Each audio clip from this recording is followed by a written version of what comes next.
Okay, cool. So we'll go ahead and come back before Gil's timer goes off. Welcome to Augusta for the November full board. Nina, would you like to gavel us in? All right, we're going to start. Thank y'all so much with the Pledge of Allegiance. Well, I assume that people know that with the Pledge of Allegiance. I pledge allegiance to the flag of the United States of America, to the republic for which it stands, one nation, under God, indivisible, with liberty and justice for all.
Great, thank you so much, and welcome to our November 2017 full board meeting here in Augusta, Georgia.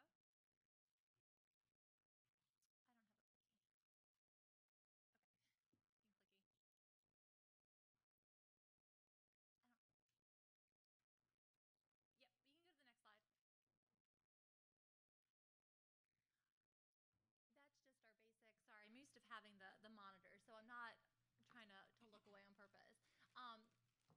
Tomorrow we will be doing the elections for chair and vice chair. You should all have received the ballots. They will be passed out tomorrow. If you have any questions about that at all, just ask Earl, myself, or anyone with the CAB support team.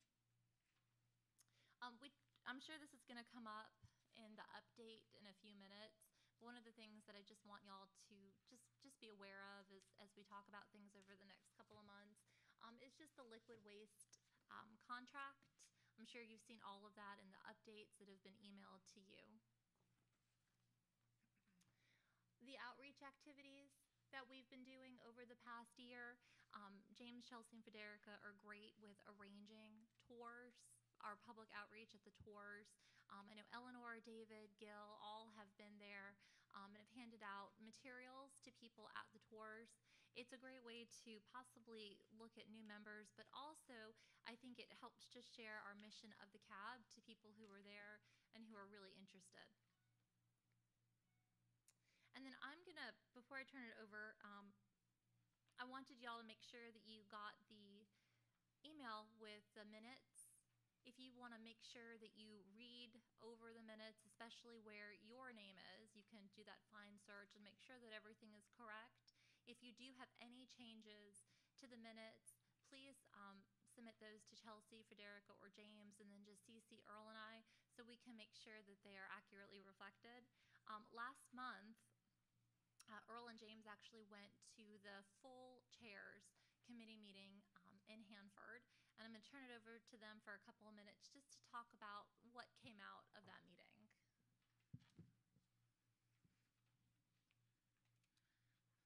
Well, October 17th, 2017, we went out to the Hanford site, and nice tour of their facility. We were welcomed with open arms and properly greeted. We toured the B reactor that they had on display, which was a nice setup. Many items that I couldn't fathom were on display. Everything was nice. The tour was, you know, lasted all day long, and we got a lot accomplished. On the second day, we, after completing the round robin, on the first day, we did the tour, but the second day, we had a more formal meeting, and we covered a lot of ground, making sure that we were all on the same page, and we kind of got together as a collective group of chairs and vice chairs and talked about the importance of having quality recommendations more than quantity recommendations, and that went off well. And proud to say that the Savannah River site team, we gave them a 2-hour overhaul of what we thought should be the proper way of completing recommendations. And I'm not sure if we have an email of this, so we don't. But some of the things that we extracted from the chairs and the vice chairs when completing an effective recommendations are, we kind of went into a box category: things needed on the draft recommendations, good recommendations, bad recommendations, some no-nos. So basically we got a lot of tips, things to do, things not to do, and again, it went off well, and the Savannah River site was represented in a positive manner. We got a lot of feedback, and I'm pretty sure because of this, a lot of the recommendation efforts will be adopted at headquarters and distributed at a later time. At this point, I'd like to turn this over to Gil to give an update on his part, because Gil was very instrumental while we were there, and he brought up some great questions and got some very good answers. And after Gil, I'd like for Mike to give his input, because he was sitting in the audience, and I'd like to get Mike's Mikolanis' feedback of how he thought everything went. Thanks, Earl. And before I go into, Earl's being much too humble. Earl did a wonderful job. He actually ran the entire meeting for about 2 hours about how to properly create and craft a recommendation. And he actually led the entire panel, and he just didn't ask for questions. He literally pulled comments out of the board, and he did a phenomenal job. And I know everyone here will get an opportunity to see what the product was from those 2 hours, and you'll see just what a great job Earl did of leading us into how to create a good recommendation. But I want to thank everybody here. Nina couldn't attend the meeting, so I appreciate the invitation to go in her place and have the opportunity to learn. And other than Earl's piece about the recommendation, there was a couple other discussions, but the one that really stood out to me was a presentation from Steve Trishman. Steve is the Director of Department of Energy Office of Budget and Planning, and I found that to be the most informative. During his presentation, he broke down how the EM budget works, not just Savannah River, not just Hanford, but the entire complex EM. Kind of like what John Lopez does for us, in how he explains how our budget works. They broke it down very thoroughly and informatively, so we could understand how that budget's created. For 2018, Mr. Trishman pointed out some vital, quote-unquote, vital and important issues. Among those for Savannah River included complete commissioning and startup of the salt waste processing facility. So from headquarters, Saltstone is a huge, important thing that they're keeping a close eye on. I was also happy to hear that he mentioned during his presentation SRS's budget issue due to our budget. So the ad hoc committee that we've created at the last meeting is lining up with, they see from EM, they see that we have an issue coming on the front. So they saw that coming as well. We didn't ask any questions, it was just brought up. So that was something that was very good for us. An interesting nugget that I took out of Steve's presentation was he was explained that whenever there's a transition in administrations, doesn't matter if it's Republican or Democrat, there's always questions. There's a learning curve. One of the questions that came out of this administration was, that I found to be an interesting question, is if we are cleaning things up, if we are closing things down, if we are ending projects, how come the budget consistently remains the same? Why doesn't the budget shrink? I thought that was a valid question. DOE's answer, as they explained, is there's so many things on the backlog. There's so many things that we can't afford to get to because we don't have the money to get to it. When the money becomes available, we bring it together. I thought that was a good answer. So the new administration is coming in saying, hey, we're supposed to be closing sites down. We are closing things down. Why does the budget keep coming up?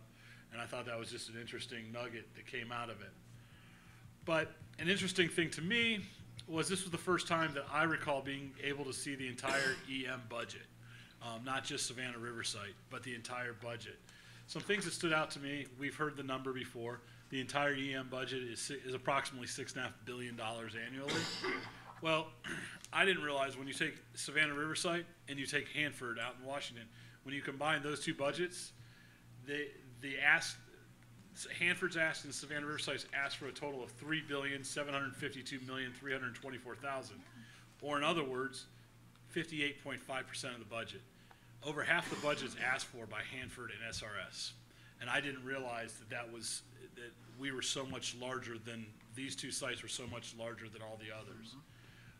The other thing that stood out to me as they're working on the budgets now, and we're hearing things from DOE and Jack and John and things, with the requested budget that we've asked for, the House, when they look at all these other sites and look at our site, 7 sites by the House, what the House has appropriated, 7 sites that received more money than they asked for, 5 sites received what they asked for, and 6 sites received less than what they asked for.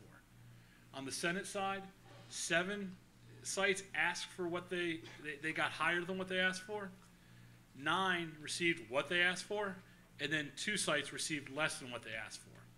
Now, we at Savannah River site unfortunately received less than what we asked for. We asked for to refresh our memory, we requested just under $1.5 billion. The House cut that by approximately $50 million. The Senate cut it by approximately $22.5 million. Those are serious numbers, and that's a lot of money. Now, just to give you an idea of how other sites work, Oak Ridge requested $390 million. The House increased that by 18% to a gain of $70 million. The Senate increased it by 32%. They received a gain of $124 million and some change. Hanford requested $2.3 billion, and I'm giving some round numbers here. The House increased that by 2.3%, gave them a gain of $53 million. The Senate increased Hanford by 8.5%, a gain of nearly $200 million. So as I saw all these numbers and I started looking at, I asked the question, basically, why does this happen? And I actually went as far as saying, Earl makes fun of me, but I asked, is it purely political? And a gasp went up in the room that they couldn't believe I asked that question. But the answer was yes, that it is. And, as Earl and I had an opportunity to talk, we're there not because Earl and Gil want to go, or Earl and Nina, or we want to go because we just want to go because it's what we do. We go there because we are going there for Savannah River site. And it really, I don't know the answer, but it was an eye-opener to me to say we're getting cut while other sites are getting more than what they're asking for. And we have a serious issue going on. And these are the type of things that I would like, as we move forward, to kind of educate not only ourselves, but the people we talk to, and let them know that funding is a serious issue for us. So that's what I got out of the meeting. I hope I gave you a quick little understanding of that. Mike? Thank you. Michael Mikolanis, DOE. I think the two of you summarized it really well. I would just add a couple points. I've been going to these now for 3 years that I've been at the DDFO. These chairs meetings provide an opportunity for the chairs, and when both the chair and the vice chair can't go for one of the committee leads, to go get a more diverse view of how the different site-specific advisory boards are working across the department. All of the chairs that go to these meetings are pretty active and dynamic, particularly the Hanford Advisory Board chair. She is a force to be reckoned with, and she played hostess for the 2 days that we were here. The one picture up on the right there, it's hard to tell, at least from the distance I'm at, but that's the B reactor. That's a side view of the graphite pile, and we probably spent an hour and a half in that facility looking at the historical aspects of it. That's something that we wish we could have done here at our site, and we were looking at doing that at one point in time, but cost just became very prohibitive. But that's a historical monument. Earl and Gil just summarized that. Earl did an absolutely fantastic job representing the site. It's the first time I've ever seen a CAB chair lead a long discussion at these meetings. Normally, we have a facilitator who runs the meeting and brings the different CAB chairs into the discussion. Earl got up to the podium. He thought this was a good subject, which was to go collect the lessons learned. If you're a Western fan like me, the good, the bad, and the ugly with respect to recommendations. And he listed a lot of good lessons learned on strong recommendations, weaker ones, the do's and don't do's with it. So that was David Borak, my boss when it comes to CAB affairs, was very impressed with the product that Earl facilitated discussion with. So he really reflected well of all of you and put this site in a pretty good light. And I want to thank Earl for the job that he did on that. And that's about all I think I would add. I think Gil and Earl, you summarized it pretty well.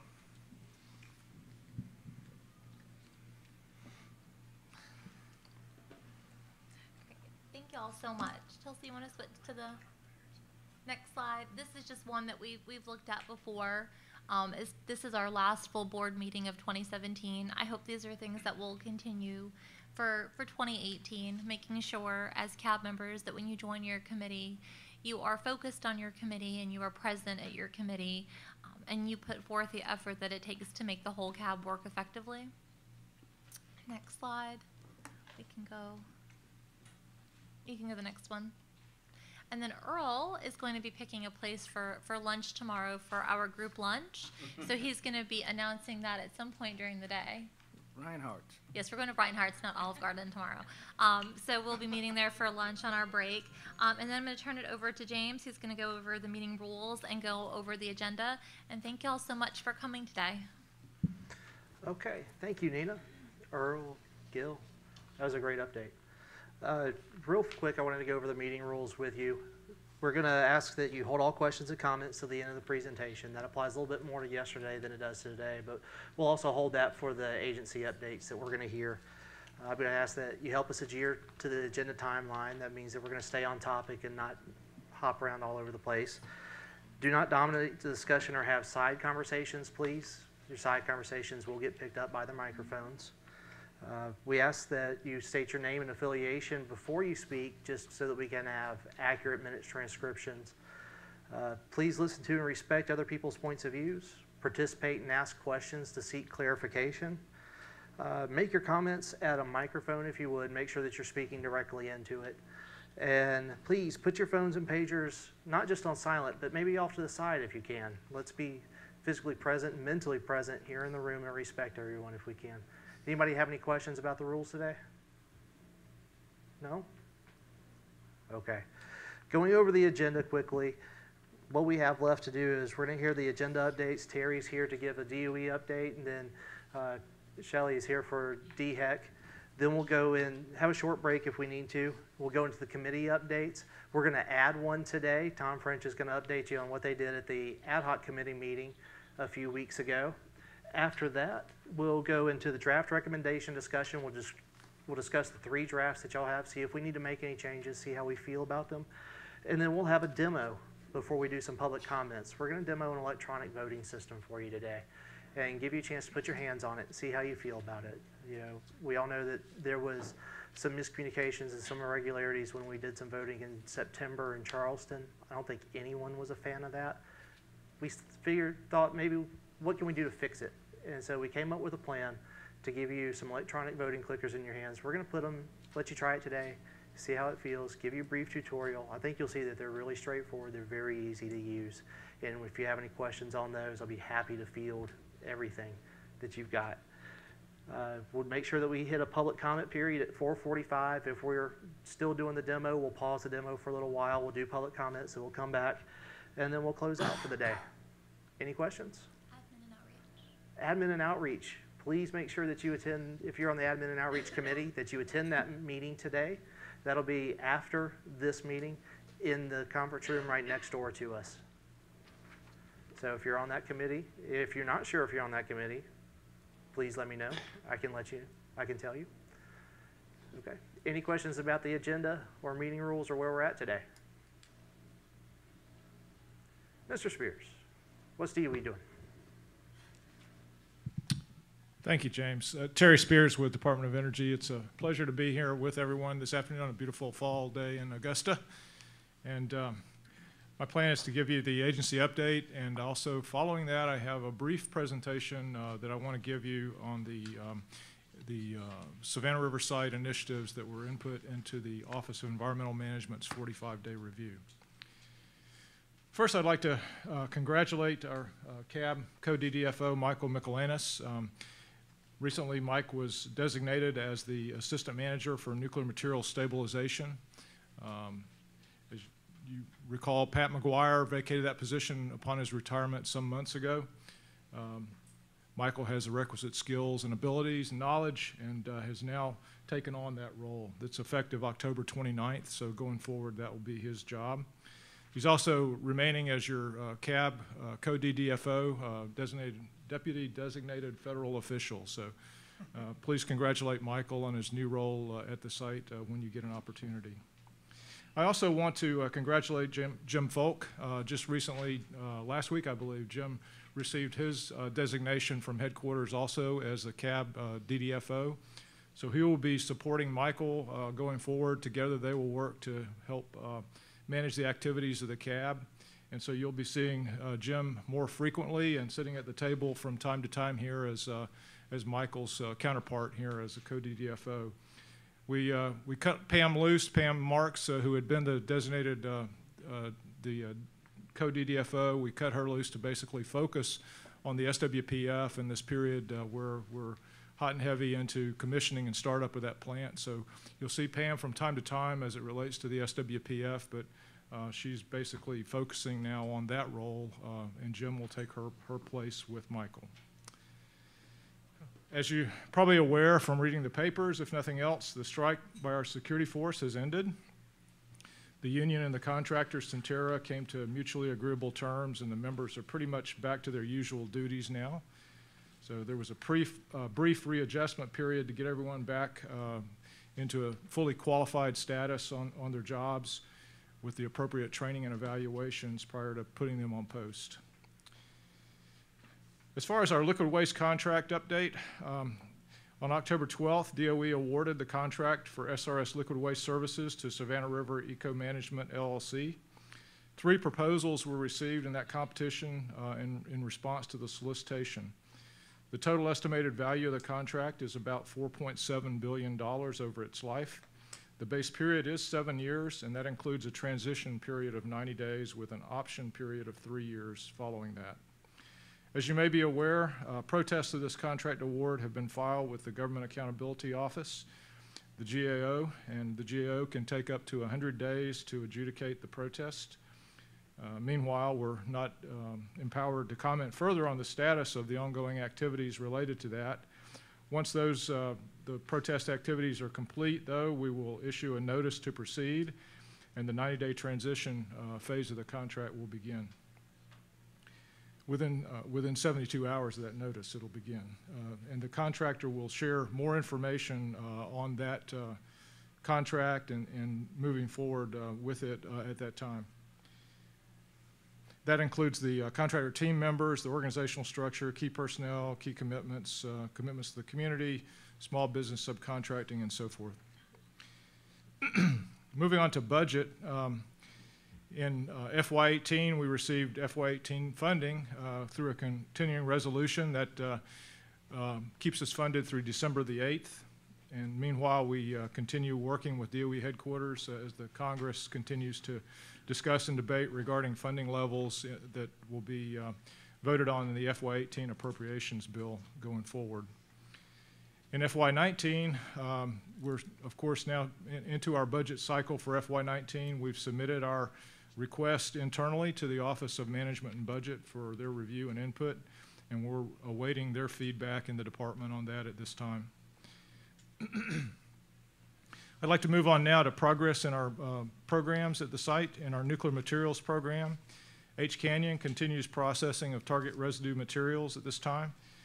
We have replaced one dissolver in H Canyon and made modifications to the other dissolver to allow processing of high flux isotope reactor or HIFER fuel in FY18. The safety basis documentation for that facility and procedure implementation continues to address the revised equipment configurations. The justification for continued operations for processing spent nuclear fuel, which addresses the exhaust duct condition, has been submitted to the department and is currently under review. In the plutonium downblend program, K area is required to complete destructive examinations of 6 3013 storage containers for plutonium in FY18. This is part of the surveillance program for long-term storage of plutonium. It's a routine inspection. That process is underway. One destructive examination has been completed this fiscal year, and they're proceeding with the others on schedule. Meanwhile, downblending of plutonium in that facility will begin when the destructive examinations are completed, and we anticipate that to be in the spring of 2018. Moving to our liquid waste program, melter replacement is continuing. The reassembly of the melter continues. The last of the melter components has been installed, and electrical testing of the melter is currently underway. The SWPF, which I spoke of briefly previously, is currently continuing to be integrated into the liquid waste system at the site. The initial tie-ins, or as far as getting SWPF coupled to the liquid waste system, are underway. And we have an evaporator that helps to concentrate materials in the tank farm that's been out of service for a number of years now. The evaporator repair, the 3H evaporator, is continuing. There's a full-scale mock-up that's been developed for that evaporator repair. That was successfully demonstrated at the vendor site in Virginia, and there were no issues with that demonstration. The equipment from Arriva has arrived at the site and is staged and tested as required for the repair work, and that's ongoing. With our salt waste processing facility, we've completed 62% of the commissioning of that facility. Forecast completion for commissioning and startup is January 2019. 16 days later, I believe, than we previously have briefed the CAB. 55 out of 60 system operability tests have been completed, along with one integrated system operability test. Introduction of chemicals is forecast now for January of 2018.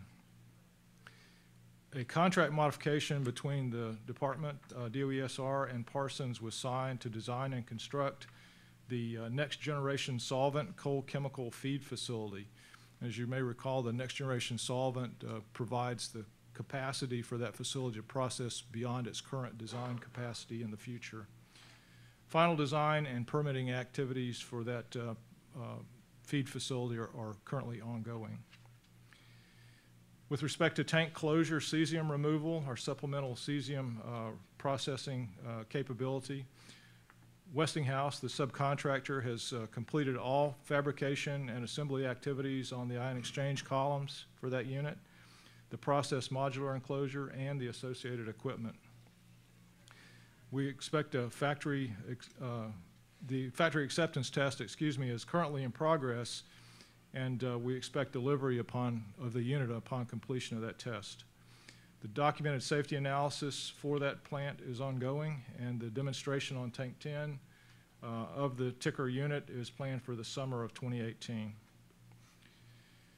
Our saltstone disposal units, the saltstone disposal unit 7, which is the second of our 7 megavault units that's planned to basically house the low-level waste from SWPF, is underway. Site preparation began on October 23rd after the department granted authorization for critical decision 3A, basically long lead procurement and site preparation.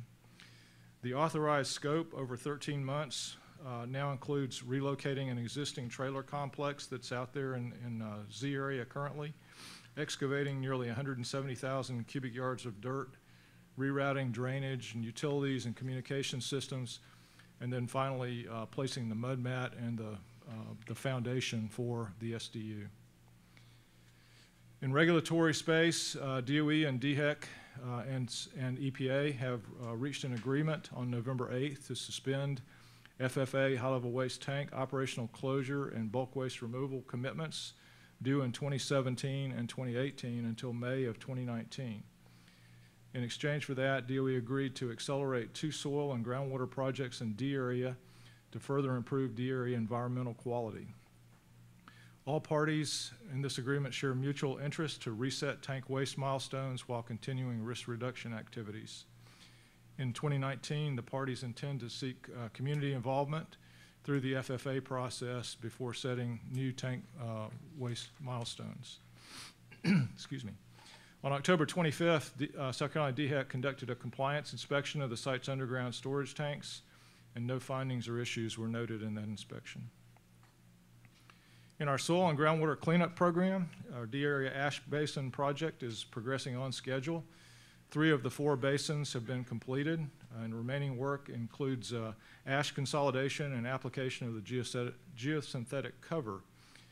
All FY 2017 FFA and RECRA permit and regulatory milestones and commitments were achieved on or ahead of schedule.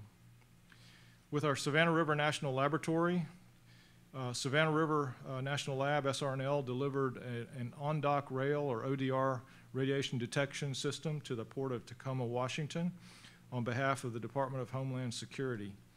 This ODR system was designed, built, and tested by SRNL to detect illicit radioactive material in cargo containers as a developmental platform for the Domestic Nuclear Detection Office, or the DNDO, and that provides an efficient solution for monitoring cargo that's being transferred from ships to rail for domestic transport.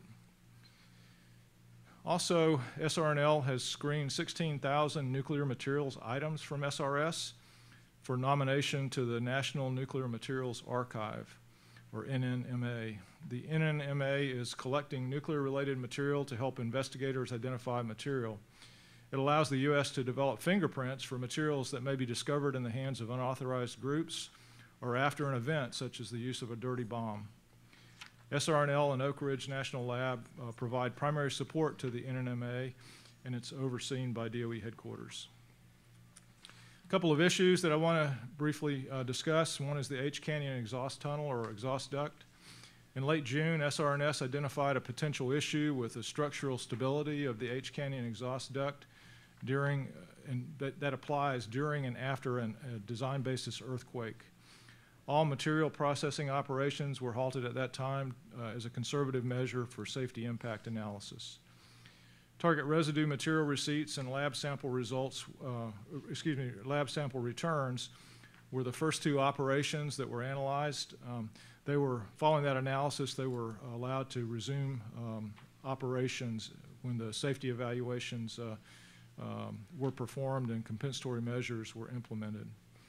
SRNS also completed analysis regarding the continued processing of spent nuclear fuel and submitted it to the department for approval. That review of that justification is underway and is expected to conclude this month. Analytical modeling for the structural analysis of the tunnel is being conducted to provide more information on the structural capabilities of the H Canyon exhaust duct going forward. With regard to SWPF, SWPF began an operational pause on September 6th as a result of several hazardous energy events that the facility experienced. The pause has delayed the forecasted CD4, as I mentioned earlier, to January 10th, 2019. Parsons completed a series of corrective actions and on October 30th began deliberate operations to resume testing. Those corrective actions include such things as additional training, implementation of a senior supervisory watch, enhancements to the work authorization and release process, and focused proficiency training and shift operations for managers. That concludes my agency update for today. With that, I guess I'll go ahead and James, would it be appropriate to take questions on that piece of it now or wait till the very end? Given that you have a couple of cars that have gone up, we can do either way. If you want to go ahead and knock out these questions and then we can do the next presentation, Yeah, let's do that. I'm happy to do that. Let's do that. The first one I saw go up was Mr. Lyon, and then we'll come down here to Don. Thank you, Jim Lyon. I have two questions. One is, I didn't hear in the proposed budgets, I understand they've gone through a process. Yes, sir. But I didn't hear from DOE what would here at this site be either cut, reduced, or delayed, or deferred, or whatever, or the process moved to another site. And then the second issue I would like you to address is the use of Westinghouse as a subcontractor, given their record in South Carolina and other nuclear facilities. Do you have any comments on that? Thank you for your questions. With respect to the budget for FY18, you know, the House and the Senate have both marked the budget bill. On the Senate side, which is most favorable to the site in terms of coming close to what we requested, there's still about $25 million under what the site requested. So there will be, you know, some impacts of that associated with that to, you know, all of our programs essentially, but, you know, certainly the nuclear materials program and the liquid waste program would stand to be affected, i.e. slowed down by that, if that were to come to pass. But that's a work in progress, so we're not done with that yet. We're continuing, to, as I said, to provide input and information through headquarters to the Congress, particularly to the Senate, to try to support an increase in the Senate's mark, beyond what the Senate marked, for Savannah Riverside. So we don't give up until we're done, and we're not done yet. Neither would I, but so you're hoping in reconciliation that they would find yes, sir. Additional funds. Right. Thank you. And as far as Westinghouse, that part of your question, you know, Westinghouse had significant difficulties with these large nuclear projects. Guess what? Many of us have had those kind of difficulties with large nuclear projects. I don't excuse Westinghouse's performance, particularly on VC Summer, but on the other hand, it's a large company. They've stood behind the work that they're doing for SRR on the subcontract, and we have confidence in them. Like I said, they're about to deliver the units on schedule. And so when we get them in-house, we'll get them installed and operational. But meanwhile, we're continuing on. You know, there was no reason to change horses, I guess you'd say, once we awarded that contract. And thus far, their performance has demonstrated that that was a good decision. Excuse me. I just want to say I hope that you know, answers some of the issues that might come up later. Thank you. Don. Dawn Gillis Cab, thank you for your presentation. Mm-hmm. Quick question on the review of the underground tanks. Were they operating tanks or were they a review of closed tanks? These were, I guess, general underground tanks across the site, not just not nuclear high-level waste tanks, but so they were operating tanks. Yeah, not the high, I got it. They were not the high-level waste tanks, but were they like the operating the underground fuel tanks, the underground? Yes, that's what I but believe not the ones that have been closed. So Correct. I guess those get looked at on a regular basis relative to looking at groundwater releases and things like that. That's okay, correct. just wanted to make sure. Thanks. And then we'll come over here to Narendra. Narendra Malak Cab. I have a twofold question. First is, about the melter. It says melter assembly is complete. When is it going to be put into full production? What were your In question? DWPF melter? Oh, the melter? We're still on track for restart of that plant in December of this year. Thank you. Correct, Jim? Correct. And my other question is about RECRA permit regulatory milestone. What are those RECRA permit milestone? Could you please give me some nutshell about that? You're talking about the statement that I made that all of our milestones were Yes. RECRA CERCLA? I'm going to defer to my colleague here who just vacated that position, so he can answer that question. So, Mikolanis, DOE, I haven't gone through 5 half-lives of memory decay on that subject yet, so what we do is we have an entire cleanup plan that we've negotiated with the state and the EPA, and when milestones are due within a 2-year window, they move into Appendix E of our federal facilities agreement. Those milestones that I believe Terry was talking about were the milestones that were in Appendix E for this year were completed. Thank you. Okay. David? David Hoyle, cab. Terry, can you tell me if there's been any environmental violations or non-compliances in the past 2 months?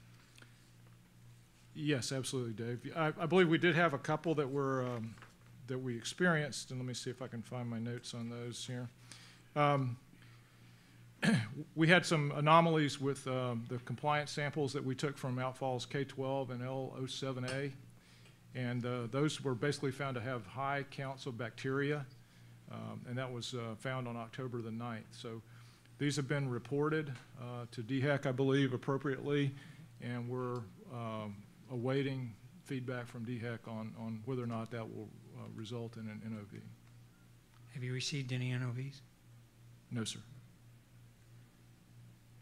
And have there been any DOE order violations or non-compliances during that time? Not to my knowledge, Dave. Okay. Concerning the recent agreement you made on November 8th with regard to tank closures, could you elaborate on what those milestones are that were delayed till 19? Well, they were delayed pending renegotiation in 19. So, and just generally speaking, they were the waste tank, waste removal milestones, and the closure milestones that might be particularly Events. No, there were no injuries, but you know, having a series of hazardous energy control issues suggested that there was a problem, and we wanted to stop the work and deal with it, and so did Parsons, before there was an injury. I see. Thank you. Mm-hmm. So I think up next we have Bill Roper. Thank you for the update, Terry. Sure What thing. is the rate of processing the containers of the on-dock rail detection system? Well, that's above my knowledge level. I don't know the answer to that. I do know that this isn't the first time that they've deployed it. That's a system they developed and have deployed elsewhere. But we can get you the answer to that, and we'll take that as a lookup. Thank you. Mm-hmm. And then, Ed, is that yours or Susan's? Susan? Thank you. Susan Corbett, CAB. I want to ask you a little bit about the plutonium down blending. So this is the plutonium that was originally going to be go through the MOX program. Is that correct?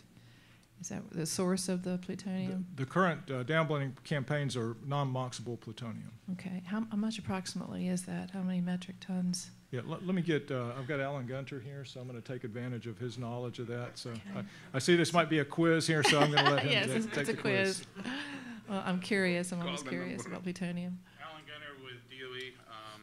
Basically, what we've got is a record of decision that was issued in 2013 for 6 metric tons of plutonium that are the non-MOX material. The remainder has been analyzed, but no decision has been made on what's going to be the disposition path for the remaining plutonium. How much is the remaining?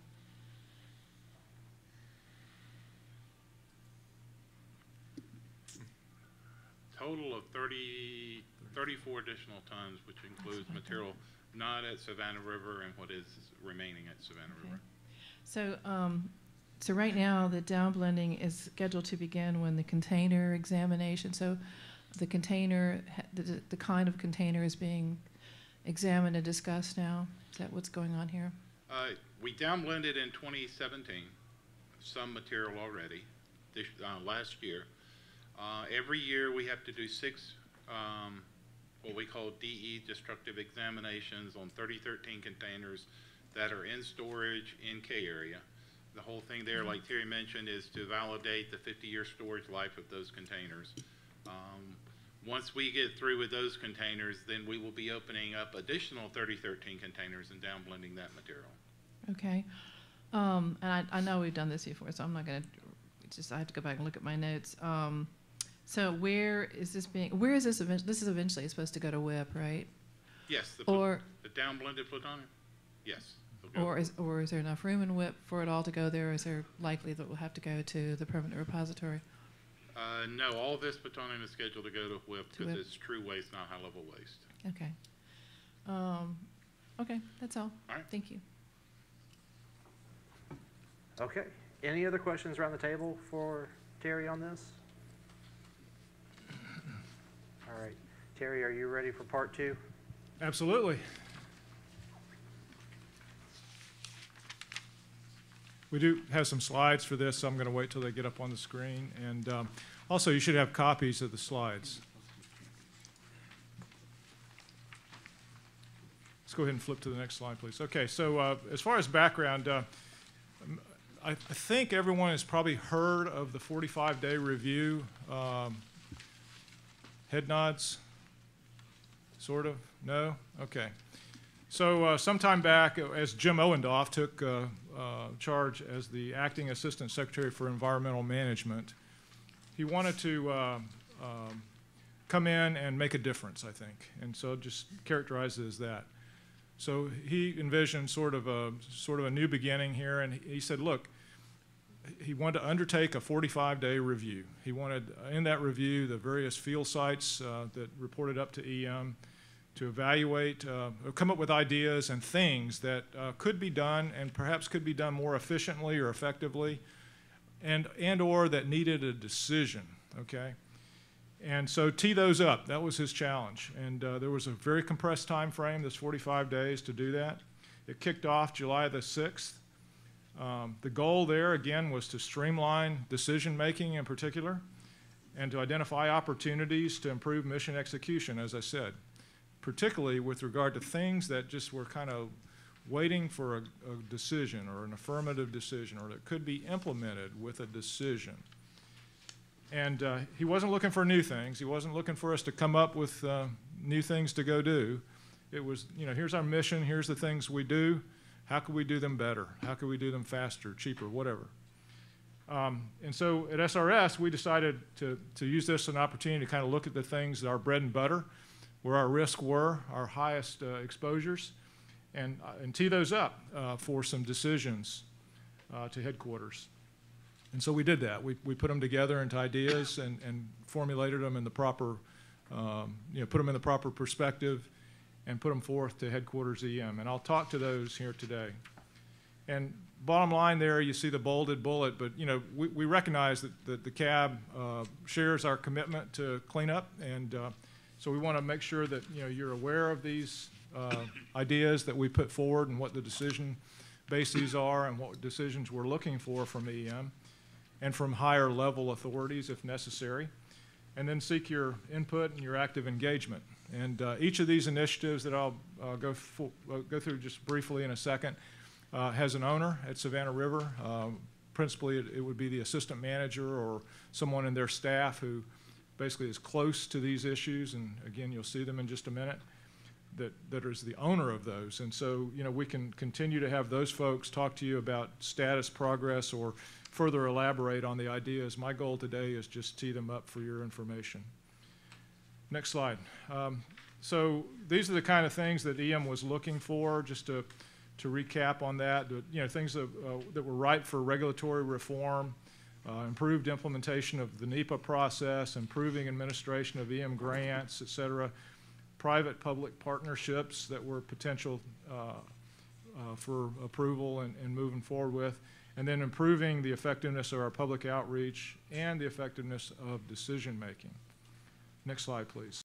So this gets to the 4 concepts that I want to brief you on just very briefly, and at least tee up for your awareness and for you to discuss in your CAB committees and potentially ask for further input on. So the first one is in our legacy waste program, and that's disposition of transuranic waste to WIP. Head southwest, then turn left. Oops. And so I almost turned left, so, okay. So in the True Waste program, the executive decision that we're looking for here is an agreement on accelerating disposition and shipping of legacy transuranic waste from Savannah River site to WIP. And what we're asking for there is that a decision basis is, basically the waste receipt rates at WIP, they've been decreased, let's face it, since WIP had its safety issues and has recovered and returned to operations. The pace of receipts there has slowed, and we anticipate that that'll continue going forward. And then also, traditionally, waste has emplaced contact handle waste before it emplaces remote handle waste, basically just the radiation levels associated with the various waste forms that they receive. So given, the constraints that we have, our forecast is that the remaining legacy true waste at Savannah River is going to take up to 10 years to disposition. And as you know, we eliminated, about 15,000 cubic meters of that, and we probably don't have a 1,000 cubic meters or so left. I'm just using round numbers, but a small fraction of what we had. So it just seems that we have a risk, an undue amount of time there associated with that remaining legacy. And so how can we remediate that? So how can we address that and reduce the pace? So we've got some constraints, but we've also got some issues associated with the waste that we have. We've got both remote and contact handle waste that remains at Savannah River site. What we'd like to do is see if we can't get done in 5 years instead of 10. That was just our goal. So let's see if we can't cut the time in half to disposition that remaining waste. So not only do we have remote and contact handle waste, but we've also got 47 kinds of that. So each different waste streams, okay? And each one of those waste streams requires some significant analysis associated with it to determine, is it safe to dispose of and WIP? And not only that, but there's significant backlogs at other sites. So we've remediated most of ours, so we're blessed in that regard. But other sites haven't, so they've got a significant backlog. So all that has to be taken into the mix. Savannah River had 10 shipments that were approved this fiscal year. And what we're trying to do is going forward in 19 and beyond, increase our number of shipments and try to get some priority associated with Savannah River's transuranic waste. And not only priority, but we're also going to need additional funding, of course, to accelerate. And that tends to be the mantra here. It costs more to do it faster. It's not necessarily going to cost more. It's going to be accelerated in terms of the cash flow. You understand? So to reduce the risk faster, we need a higher cash flow to do it. That, in a nutshell, is what the proposal has been, is to accelerate the disposition of transuranic waste from Savannah River site by 5 years and get it done in the next 5 years. Okay, next slide. Okay, our liquid waste program. So the next decision that we teed up was we came up with a concept, and it's something we've postulated in the past. We're always looking for opportunities to accelerate our liquid waste program.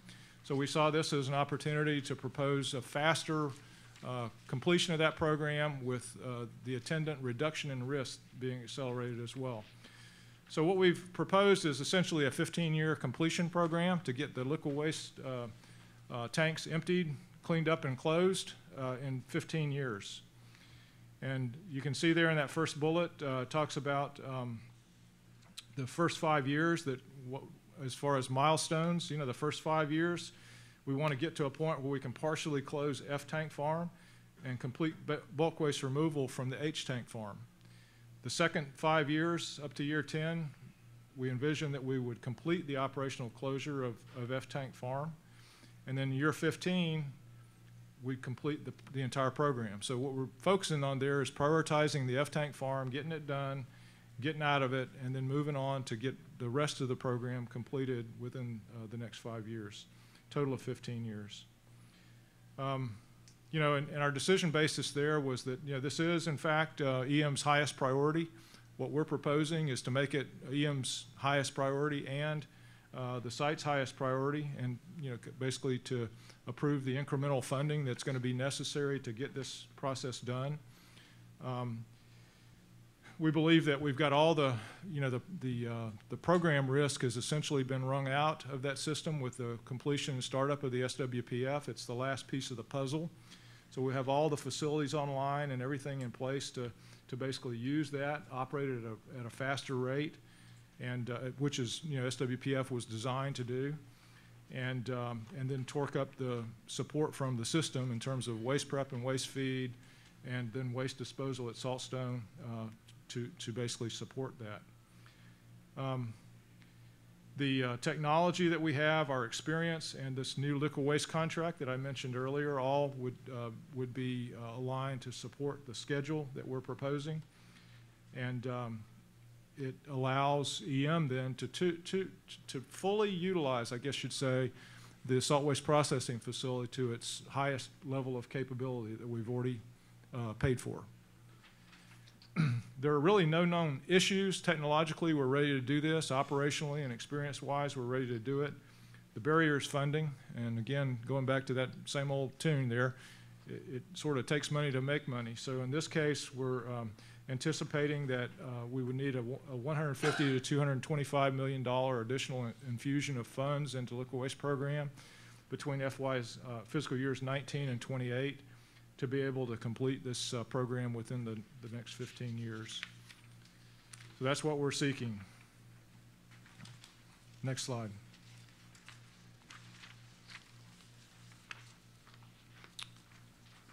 Okay, so the next initiative that I want to discuss is the Advanced Manufacturing Collaborative. We've discussed that with the CAB on a number of occasions.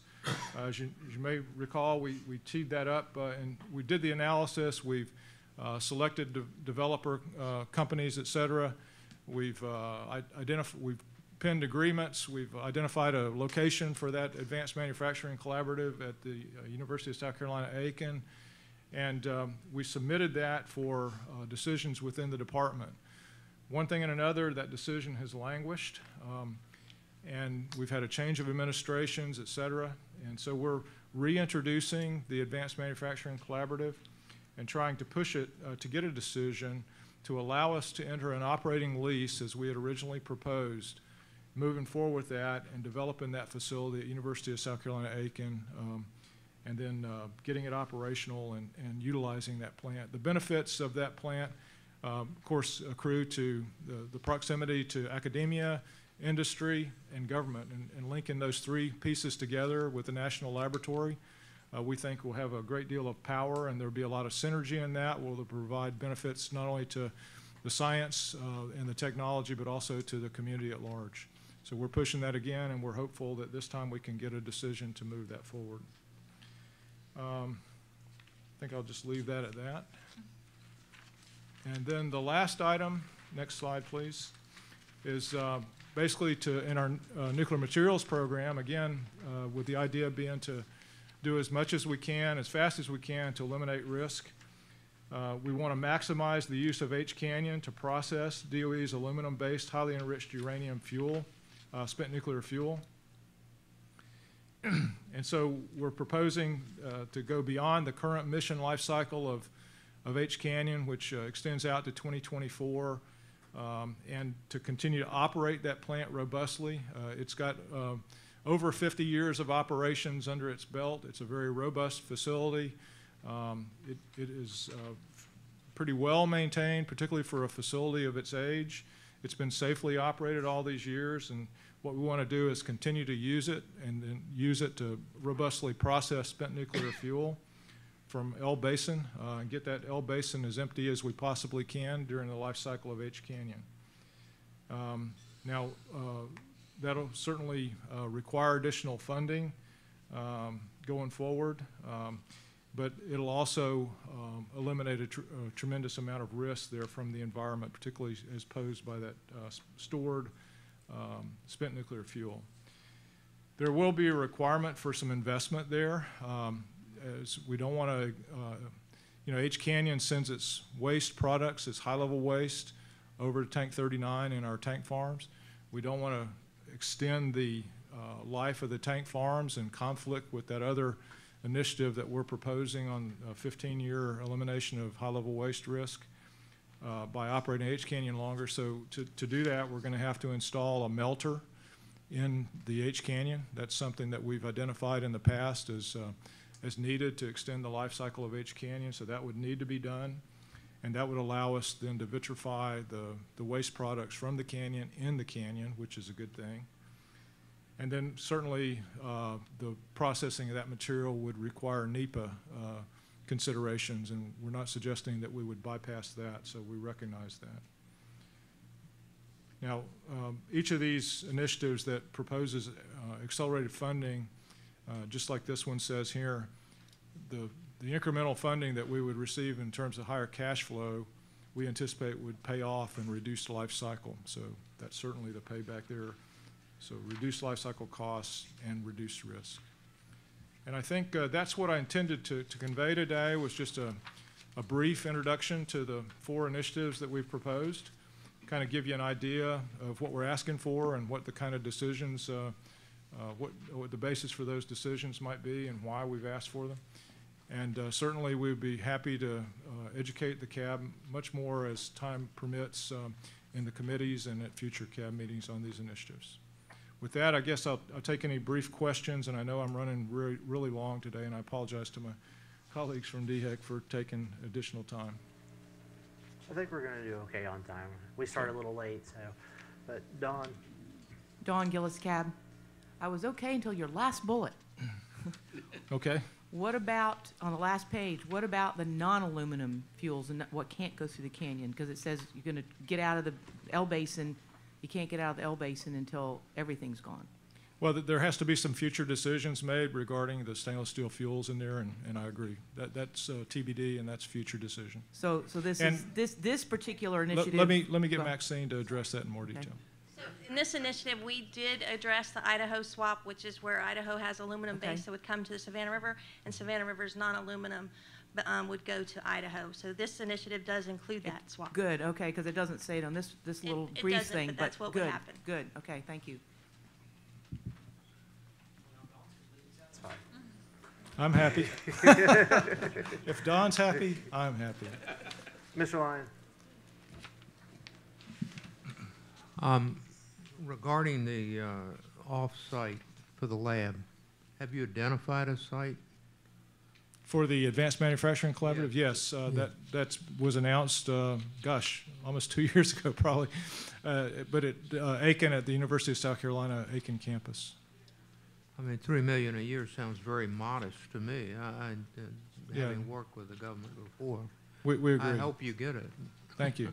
All we need is a decision. I think we got the funds. We just need the decision on that in that case.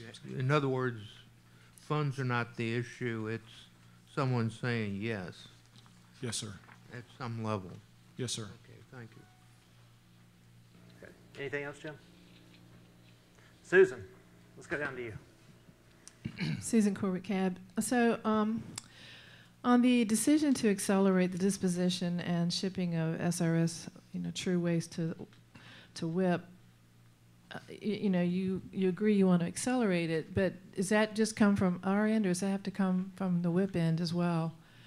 Yes. We want to speed it up, but are they ready to accept it? I mean, what has to happen for this to really, truly, do they have to change the criteria of WIP before we can accelerate and keep going forward, or what has to happen on their end? Thanks for your question, Susan. Yeah. No, they don't. We're not expecting them to reduce their standards, if that's what you're asking. We're just asking for the appropriate priority within the available shipping schedule and some emphasis on completing the program at Savannah Riverside. We're not asking them to, to reduce their safety standards or change their processes with respect to, determining what's safe to ship or what's safe to dispose at WIP. It's basically a prioritization, and yes, it's a joint sort of thing. We can't just do it. We've got to have the receiving end and our program from headquarters as well as the complex. So we've got to fit appropriately within the DOE priorities. And that's what we're asking for, is to kind of consider completing the program at Savannah River along with those other priorities. We recognize that, and that's why we're saying that, but we think we can do it in 5 years. So we just want to get moved up in the line a Yes, little bit, ma'am. is what you're saying. We want Basically. Right, but okay. Yes. All right, that's all for now. Thank you. Okay. Okay. Cab members, anything else from around the table? You look free and clear, Terry. Okay, well, thank you for your time today. I appreciate your listening.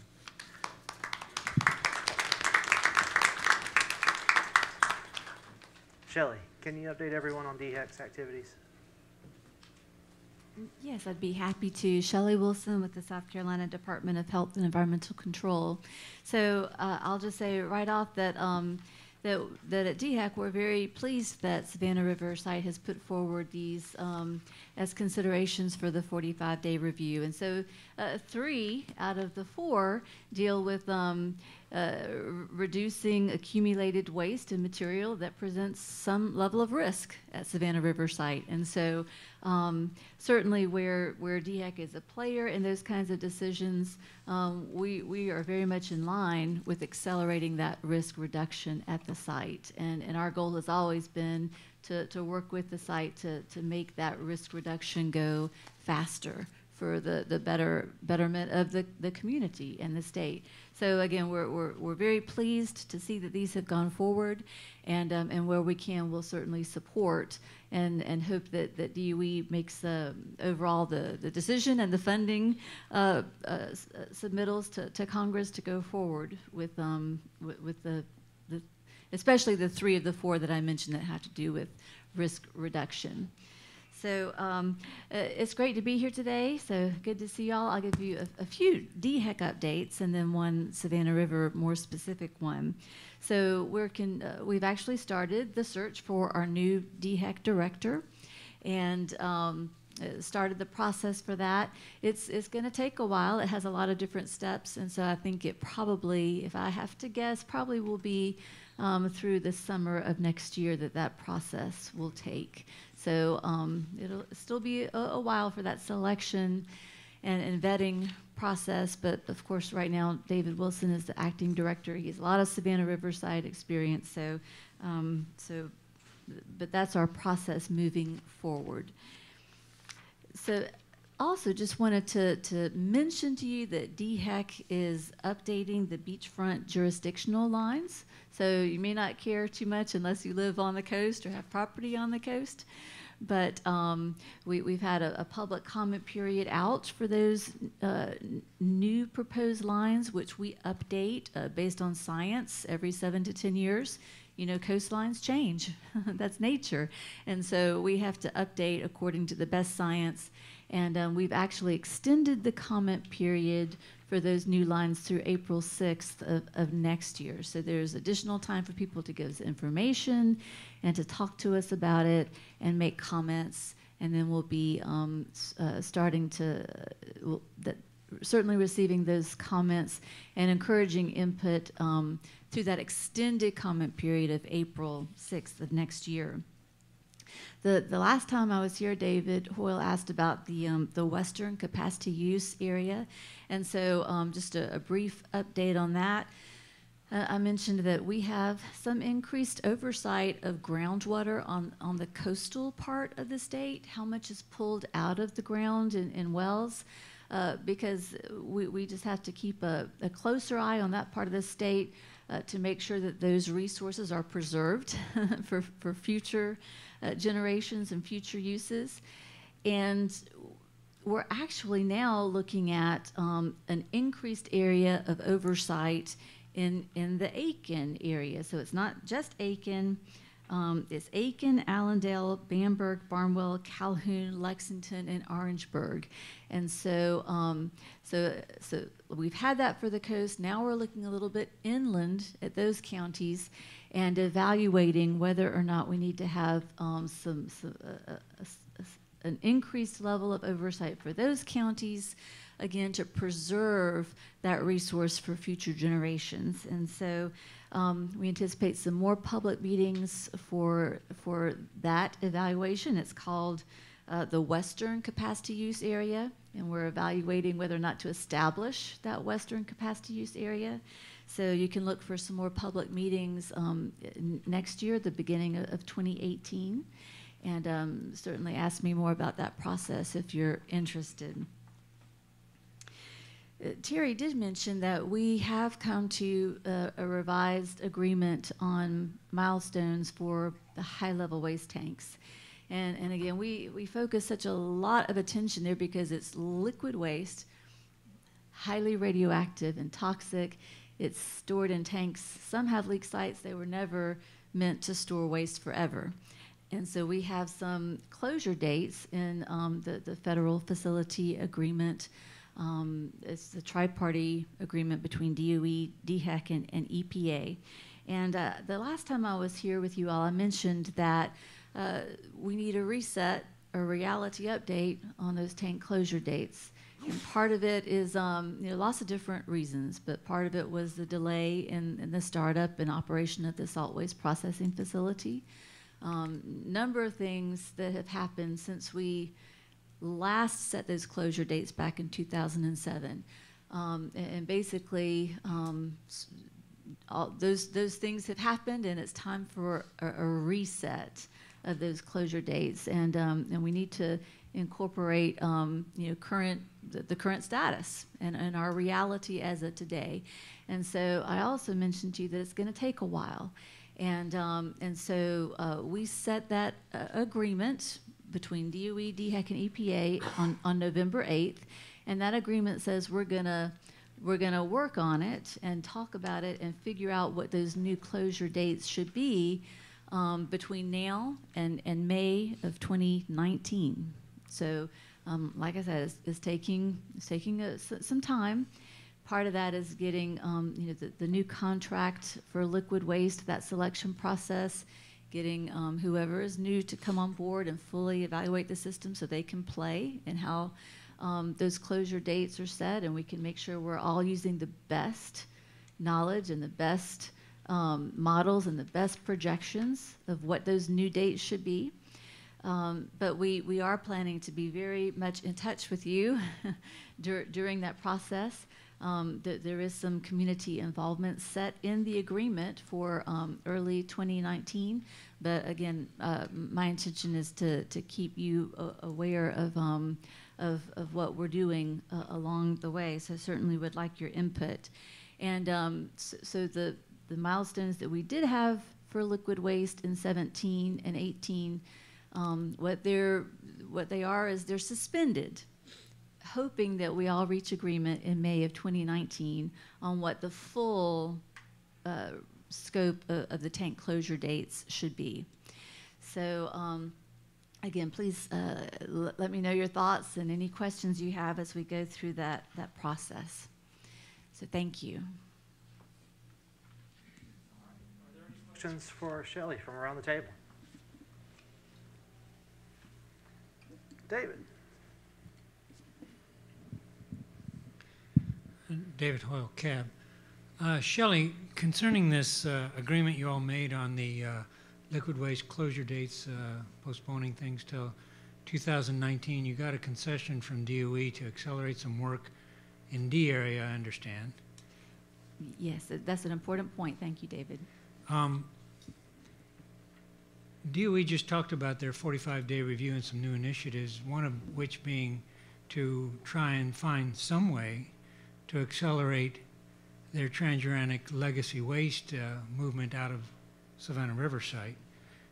Was that a potential negotiating point that you all addressed in your recent negotiations of perhaps setting a regulatory deadline for the legacy transuranic waste to leave the site giving them the ammunition to go to headquarters and get the kind of funding and priority they need for things like remote handled waste.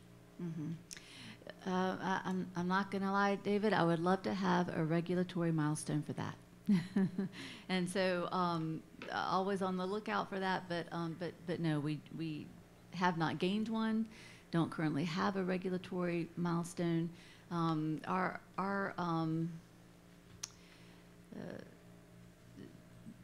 transuranic waste is a bit differently addressed in federal law.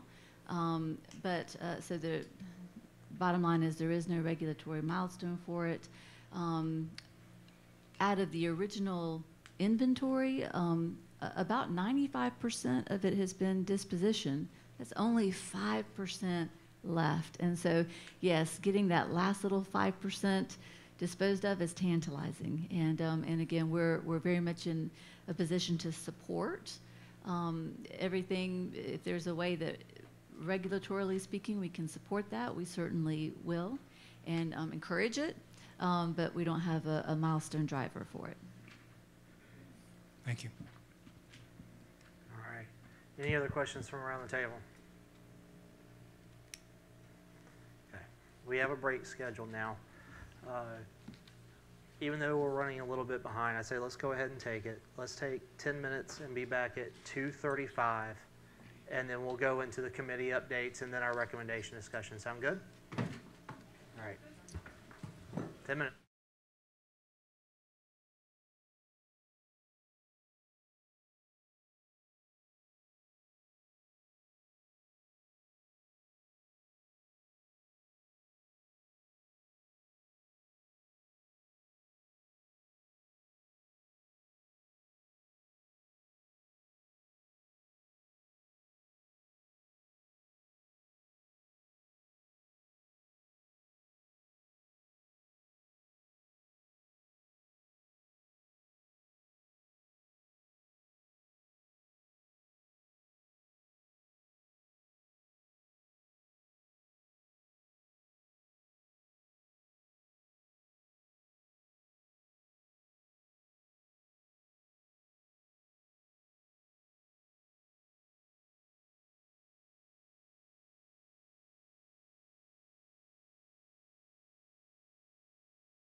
In front of you is the environmental report summary for 2016.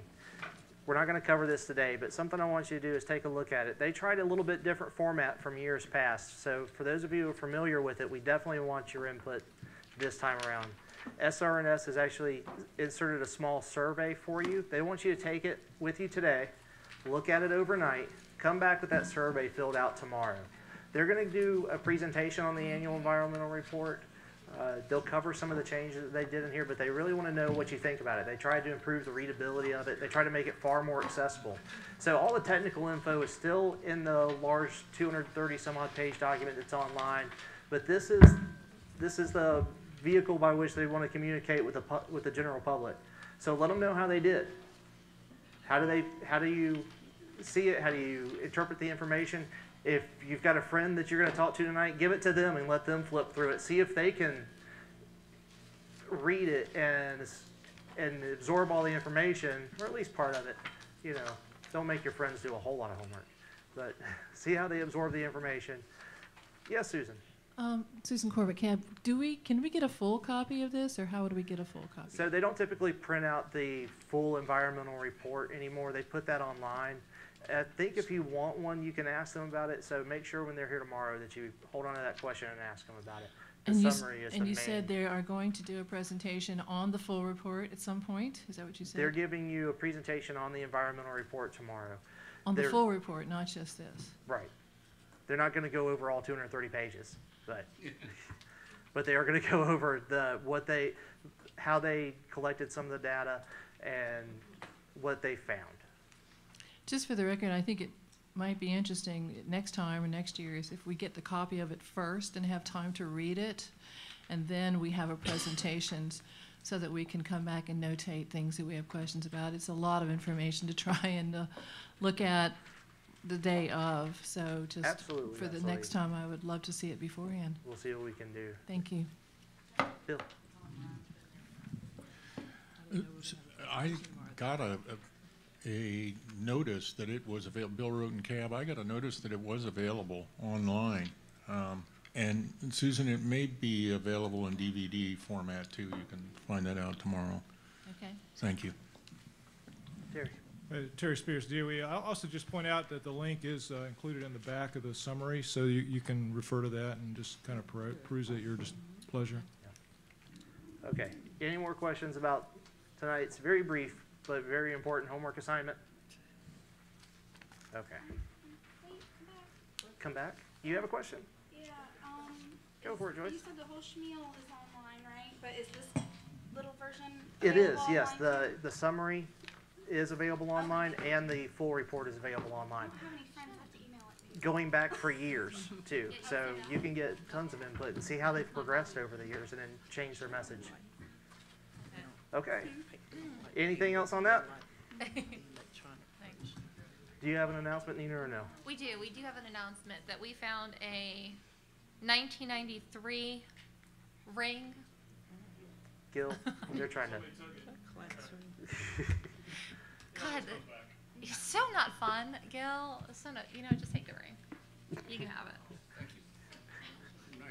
All right, so with that done, let's go into the committee updates. Let's find out where everybody stands after their meetings from last month. Eleanor, can we start with you in administrative and outreach? Yes, thank you, James. Welcome to Augusta, Georgia. As you all know, we will vote on the chair and vice chair of the CAB tomorrow. I'm Eleanor Hobson, chair of the Administrative and Outreach Committee, and I would like to remind the committee to meet after this meeting this afternoon, the A&O committee. Although our membership campaign has ended for the year, we are always seeking new members. Membership applications can be found on the table and also at our website at cab.srs.gov. The CAB's Fall 2017 Board Beat magazine is available. There are copies at your places and on the handouts table. if you would like more information on the CAB, please visit our website at cab.srs.gov. That is all for today. Do you have any questions for Eleanor and where A&O stands on things? All right, then Dawn, what did facilities disposition and site remediation do in October? Not much. This next Go one. for it. Dawn Gillis, CAB. Welcome to Augusta. I'm the chair of the DOE-SR committee. Right now, we have no open or pending recommendations. Anybody who has any ideas for recommendations for us, please let me know or give us drafts for the next meeting. Speaking of the next meeting, that will be Tuesday, December 12th, 6:30 at the DOE Meeting Center in Aiken. Tomorrow we have two presentations, one on the annual site environmental report, which we were just talking about, and the other one will be on radiological education, monitoring, and outreach project. So if no questions, that's all I have. So in case you don't remember that, maybe most of you remember REMOP. REMOP is the radio ecology, outreach, education. That's what will be here tomorrow presenting after the environmental report presentation. Any questions for Dawn and FDSR from the table? All right, seeing none, let's move on. Larry, nuclear materials. Thank you. I'm Larry Powell, Chair of the Nuclear Materials Committee. We have three recommendations that we're concerned with, two open recommendations. One is H Canyon, one opposing consolidated interim storage of spent nuclear fuel and high-level waste, and the pending recommendation is the opposition to receipt of the German spent nuclear fuel. Tomorrow's presentation is the deactivation of Building 235F, and Randy Clendenning of the DOE will give that recommendation. Our next Nuclear Materials Committee meeting will be December 5th, 6:30 to 8:20 at Village Green in Aiken. And that's all I have, James. Any questions for nuclear materials? All right. David, can you fill in for Bob on strategic and legacy management today? Sure. I'm David Hoyle. I'm the vice chair of the Strategic and Legacy Management Committee. And we currently have one open recommendation on revision of the SRS Community Involvement Plan, one pending recommendation on drone spotting over SRS, and we also have a pending recommendation on the curation facility, for which the committee has voted to forward that to the full board for closure, and we will be discussing that and voting on that motion tomorrow. At our committee meeting in October, we discussed DOE's response to the curation facility. We also discussed previous briefings from the full board meeting on the budget update, the SRNL annual update, and we also considered a draft recommendation on SRNL funding, which will be up for consideration by the full board tomorrow. Our next meeting will be on Tuesday, December 12th at 4:30 to 6:20 p.m. at the DOE Meeting Center in Aiken.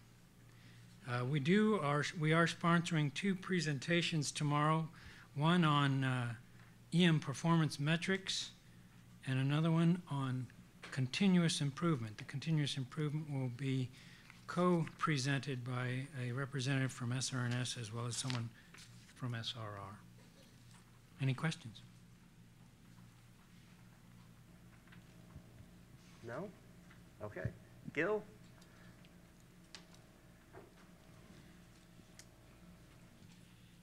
Hello, everybody. I'm Gil Allensworth, Waste Management Chair. I want to thank Dan Kaminsky for running the committee while I was out of town. Appreciate that. Our October meeting updates, topic of discussion included. Okay, we're going to move on from that. Sorry. We have no open recommendations at this time. However, we do look forward to discussing 2 recommendations this afternoon with the entire board. Our next Waste Management Committee meeting will be held Tuesday, December 5th, 2017 at 4:30 at the DOE Meeting Center at 230 Village Green Boulevard, Suite 220, Aiken, South Carolina. I know we've heard that a few times today. Tomorrow, I'm pretty excited. Tank closure cesium removal by Jeff Bentley. That'll be he's from DOE-SR, and we also have Penn Mason SRR. Then we also have a solid waste program WIP update. I know we've heard a lot about WIP today already, so I look forward to hearing from Dan Ferguson tomorrow. James, that's it with waste management. Outstanding. Up next, we have the Ad Hoc Committee on Balancing the Demands of EM Scope with Pension Funding. Tom?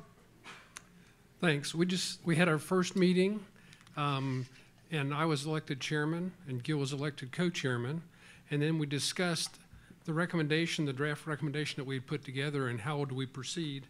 And I think as a committee, let me tell you who the committee members are. Gil, Bob Dewar, Tom French, Dan Kaminsky, Earl Sheppard, Nita Spinelli, Joyce Underwood, and Bobby Williams. As a committee, we agreed that the first thing we had to do was go through an educational process. So we had listed in the recommendation a whole bunch of points that we felt were important for us to understand before we could make a recommendation. And so with James's help, we went through a process and determined we would cover those topics in 2 separate meetings. The first one will be December 6th. Is that right? And it will be, I don't know where it's going to be, James. DOE Meeting Center.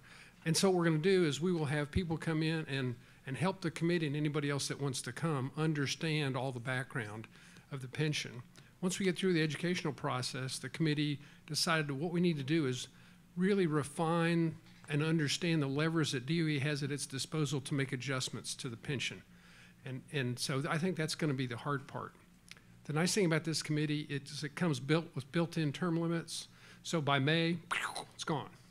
So hopefully we can make that agenda. Nothing like a deadline for motivation, is And Tom, is that 6 o'clock or 6:30? 6 o'clock. December 6th. 6. All right. Any questions for Tom? I can tell you it's going to be an interesting meeting, so if you are free, please plan to attend. A few of us sat in a planning meeting for that particular one, talking about what the presentation and education was going to look like. And it speaks volumes to DOE-SR's commitment to educating the cab, because there were folks who I've never met before on the site who showed up to that, who were immediately invested and involved in everything that you were doing. It's always a fantastic experience to see the folks who come out and want to help and educate the cab. So I'm looking forward to that one. If you can have time, please come out. Any questions for Tom and the Ad Hoc Committee? That's it. How do we feel about moving into recommendation development? All right. So let's start with the glass waste storage buildings. Now, I don't know why. When I was ordering these on the agenda, it didn't occur to me that 2 of them were in the Waste Management Committee, or I would have put them side by side in the order, and we would have just gone from one to the other. But no, we're going to mix it up today. So, glass waste storage buildings. Let's see. Who was the writer on it? Nina. Are you going to be doing the management on this one and updating? Yeah, it's pretty brief. We talked a lot about this at the committee meeting a few weeks ago, and y'all have it in your packets, so I'm not going to read the background, but just the recommendations piece. 1, work with agencies and government entities to continue to advocate for a final repository for these canisters. 2, continue to work on plans to accommodate the additional 1,300 canisters until a repository is established. And 3rd, continue to provide updates to the CAB on canister production in space. For those of you that weren't at the committee meeting or weren't able to view it online, this is a recommendation that came straight out of a presentation that we had in September that I thought was interesting. We talked about this at length at the committee meeting and made some changes. Just how do y'all feel about it? Any feedback or thoughts? Joyce? I guess I think we'll start with the CAB first, and then if we have time, I don't know if you want to do it after each recommendation or after all 3 have public input. I think we'll probably roll it into public comment, won't we? Okay. Yeah, we'll be rolling all that into public comment. Perfect. Joyce? Joyce Underwood, CAB. What does your recommendation number 1 look like from the Department of Energy's point of view? What does that entail? So I think I'll probably let the Department of Energy, if you'd like, explain it from your point of view. Don't all jump. So I think in a nutshell, the final repository has been something that's been on everyone's mind for, I think, since 1983. It's sort of the end game for a lot of the work that's done at the Savannah River site. It's where it will all eventually end up. I think complex-wide, there's a huge discussion about where that will be, what that will look like, and how it will be funded. And so that is sort of where recommendation number 1 comes from, is the goal to advocate for a final repository. How? How? Yeah. I think if you could answer that question, you would just be wonderful. So Yucca Mountain was the main one for a very long time, and then that went off the table. And I think there's ongoing discussion about what the new one will look like. That is sort of an agency-wide question that's sort of out of our individual scope. So whenever I write recommendations, I just ask for it to be a final repository without naming a specific place, because I don't think anyone really has a good handle on where that specific place will be. Does that make sense? Yeah, I think it's a really great idea. I just am not sure what the Department of Energy can actually do in that regard whenever there's a political aspect to it of people saying, no, we don't want to do this. Yeah. So that's where I'm confused about like how they could implement that recommendation. And I don't think they can. I think that's why we had it broad, to work with agencies and government entities for it to happen. I think the Department of Energy is a large piece of that puzzle. They are not the only piece, and that's why whenever I write a recommendation about the final repository, I do the work with agencies. Okay, well, I think it's good. I just wasn't sure how that looked. Yeah, we don't. Okay. Let's sit on that one for a second. Maybe we'll end up coming back to it. Susan, I think I saw your card go up and then Dawn's. Yeah, Susan Corbett, CAB. And Joyce, I just, I recommend that you watch a movie called I think it's Into Infinity. It's a movie about what the Finns are doing in Finland with their nuclear waste. They're building an enormous underground permanent repository, and it's an excellent documentary about the process that the Finnish government went through in order to locate this and fund it. And it's very eye-opening and very well done. It's not taking either side. It's just kind of what's happening with nuclear waste in Finland. So we have to take a page from that. Nina, the only thing I would say about this is that I would just love to have the canister model number inserted here, so that for future reference, a new person comes on they can look at this and see the canister, was it 3113 or whatever it is. If we could just put that canister model in there, sure, that would make me very happy. Thank you, Susan. I will work on that this afternoon. Okay. Dawn? Dawn Gillis, CAB. Joyce, along the lines that you were talking about, number 1 is the first thing is the repository is not part of EM, which is what we are. So she tries to word it so it's not like saying go out and do a repository. It's for EM to do whatever they can to advocate to get this repository, because we've got so much waste that's got to go to that repository. So I have not had a chance to look at what Earl did at the chairs meeting on effective recommendations. It's floating around. I know, but I glanced at it, but I don't have my glasses either, so. But I don't know how this fits in with that, because like the second one, continue to work to accommodate. Have we been told that there's any issues with trying to accommodate these other 1,300 canisters? That we need to have a recommendation on it? There was in the, not so much an issue, and Terry or Michael, if you want to jump in, it was in our September presentation. There was a question about those 1,300. Okay, I don't remember there being an issue about it. Yeah, hi, Jim Folk, DOE System Manager for Waste Disposition. The issue is simply that Class Waste Storage Building 2 is slightly different in construction than Storage Building Number 1. Right. So we have a design in one, we're implementing double stacking in one.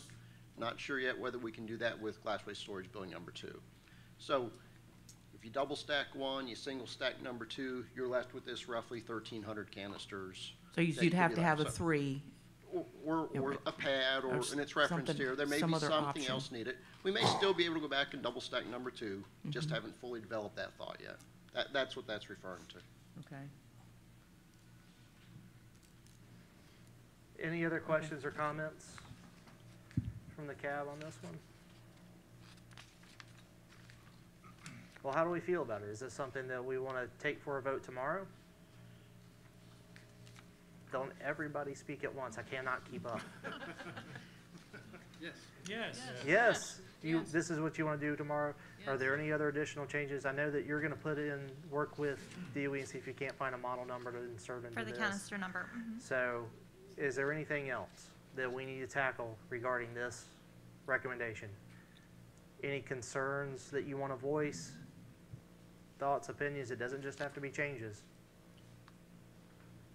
Seeing none, can we move on? Yes. Okay, great. So let's pull up the SR&L funding one. Yeah, we're gonna make you go twice in a row. I feel like it's court, man. All right, so again, this is one that came out of a presentation that we had back in September at the full board meeting. We talked about this extensively at the committee meeting last month, so I'm not going to go and read the background, but you all have it at your desks, and I think it was emailed to you as well. And the recommendation is work with the Savannah River National Laboratory to evaluate how direct base funding for stability purposes from the federal budget could be requested and established, and evaluate the lab to determine what budget projections would be needed for base funding. That one recommendation had a lot of sentence changing to get to where it is today.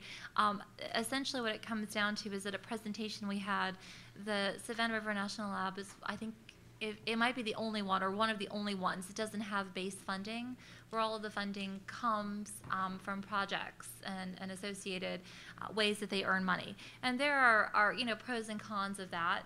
We talked a lot about that at the committee meeting, but ultimately this was the wording that we thought would be best for them to even just look at having a direct base funding, and that's what we came up with. So does anyone have any thoughts or feedback on this one little sentence? Don? Don's got thoughts. Don has thoughts on all of my recommendations. I don't know what you're going to do next year. Don Gillis Cab. I think this is a great idea. Okay. But my question is, right now, this is, if I remember right, the way it's essentially funded is each group program, and use program the small p program, in EM has a set of funding that they give to SR&L to do the basics testing, et cetera, that they have to do, that kind of sorta gives a base funding to the lab for the work that's done at EM. Is that correct? Close? Michael Mikolanis, DOE, close. The lab gets a majority of its funding through overhead accounts, which is kind of a tax on all the programs. It also receives some direct funding, but from projects for specific task orders that are put in for, hey, we need a study or a deliverable or a calculation on X. So they get it both ways. What Nina's talking about would in essence set up a separate PBS for the laboratory, something that comes directly funded from Congress. And that would more or less kind of like pull those kinds of funding from specific programs, projects, and put it into this extra PBS, but it would give a stability number for SRNS. For SRNL, you mean? SRNL. Yeah. I was trying to get past SREL, SRNL. Yeah. So. Yeah, I'm struggling with that too in my new job. You had the half-lives. I've gone through all my half-lives now, so I'm down to no information anymore. But okay, so I like the idea of having SRNL having something they can base their activities on and not have to worry about how much you're going to get each year. Although it has been relatively consistent, hasn't it? Michael Mikolanis, DOE, Savannah River. I'd have to get you a specific answer for that. Since the taxes normally are a proportion of the overall budget, but those percentages change over time. The amount of direct projects that they get are a function of the work and the mission in each of the projects. So I hesitate to say yes or no to that. If you want an answer, I can find it out. It's not that specific. Okay. But Nina, has SRNL, and again, I don't remember the specifics of the presentation, have they expressed a desire to have a base funding versus the way it is now? So when I asked the question in Charleston, because I was confused about it too, and I think Bob Dorr kind of followed up on it, because I was confused. I just always assumed that the lab would have basically a staple amount of funding, and then anything else that they earned was extra. And the presenter said that base funding could enable them to do other kinds of projects, so that they would be open to it. Okay. So there and was you a pretty put positive. evaluate how direct base funding. So that probably, the way you've worded it, that probably, like you said, probably 100 times. So that would, it's not like, we're not like saying do the base funding. You're Yes. saying evaluate if that's a good thing. It was one of the comments that came up when we talked about this in committee was, the benefits of being paid per project kind of gives you some freedom versus maybe when you were in a PBS you would lose some of that freedom. So we wanted the lab to know that we supported them if they wanted that base funding, but evaluate the pros and cons. So that's why we tried to leave it as open but as precise as we could. Okay. All right. Good. Thanks. We're going to do Tom and then David over here. So the one thing that's really important to understand about the recommendation, if you work by the project, your customer wants to pay you for your labor. The customer is not interested in buying you a new electron microscope. And so you have to have base capital funding to renew your equipment, particularly in a lab like that. And the other thing is, as one of the old lab directors had my favorite saying, which is, we've got a building with a periodic table loose in it. So you have a lot of maintenance, but some of it's high hazard maintenance, so it's very expensive. Customers don't want to pay for that maintenance either, right? So that's the kind of rub they always have. Good point. David. David Hoyle, CAB. I just have a couple of minor suggested edits to help the background section read a little better. Specifically in paragraph 3, that starts off, the lab is also pushing the current boundaries of advanced manufacturing. Then the next sentence is just sort of out there and seemingly unrelated. The lab has gray QB technology, which makes radiological contamination visible. Yeah. My suggestion is that you end the first sentence with "and radiation detection,"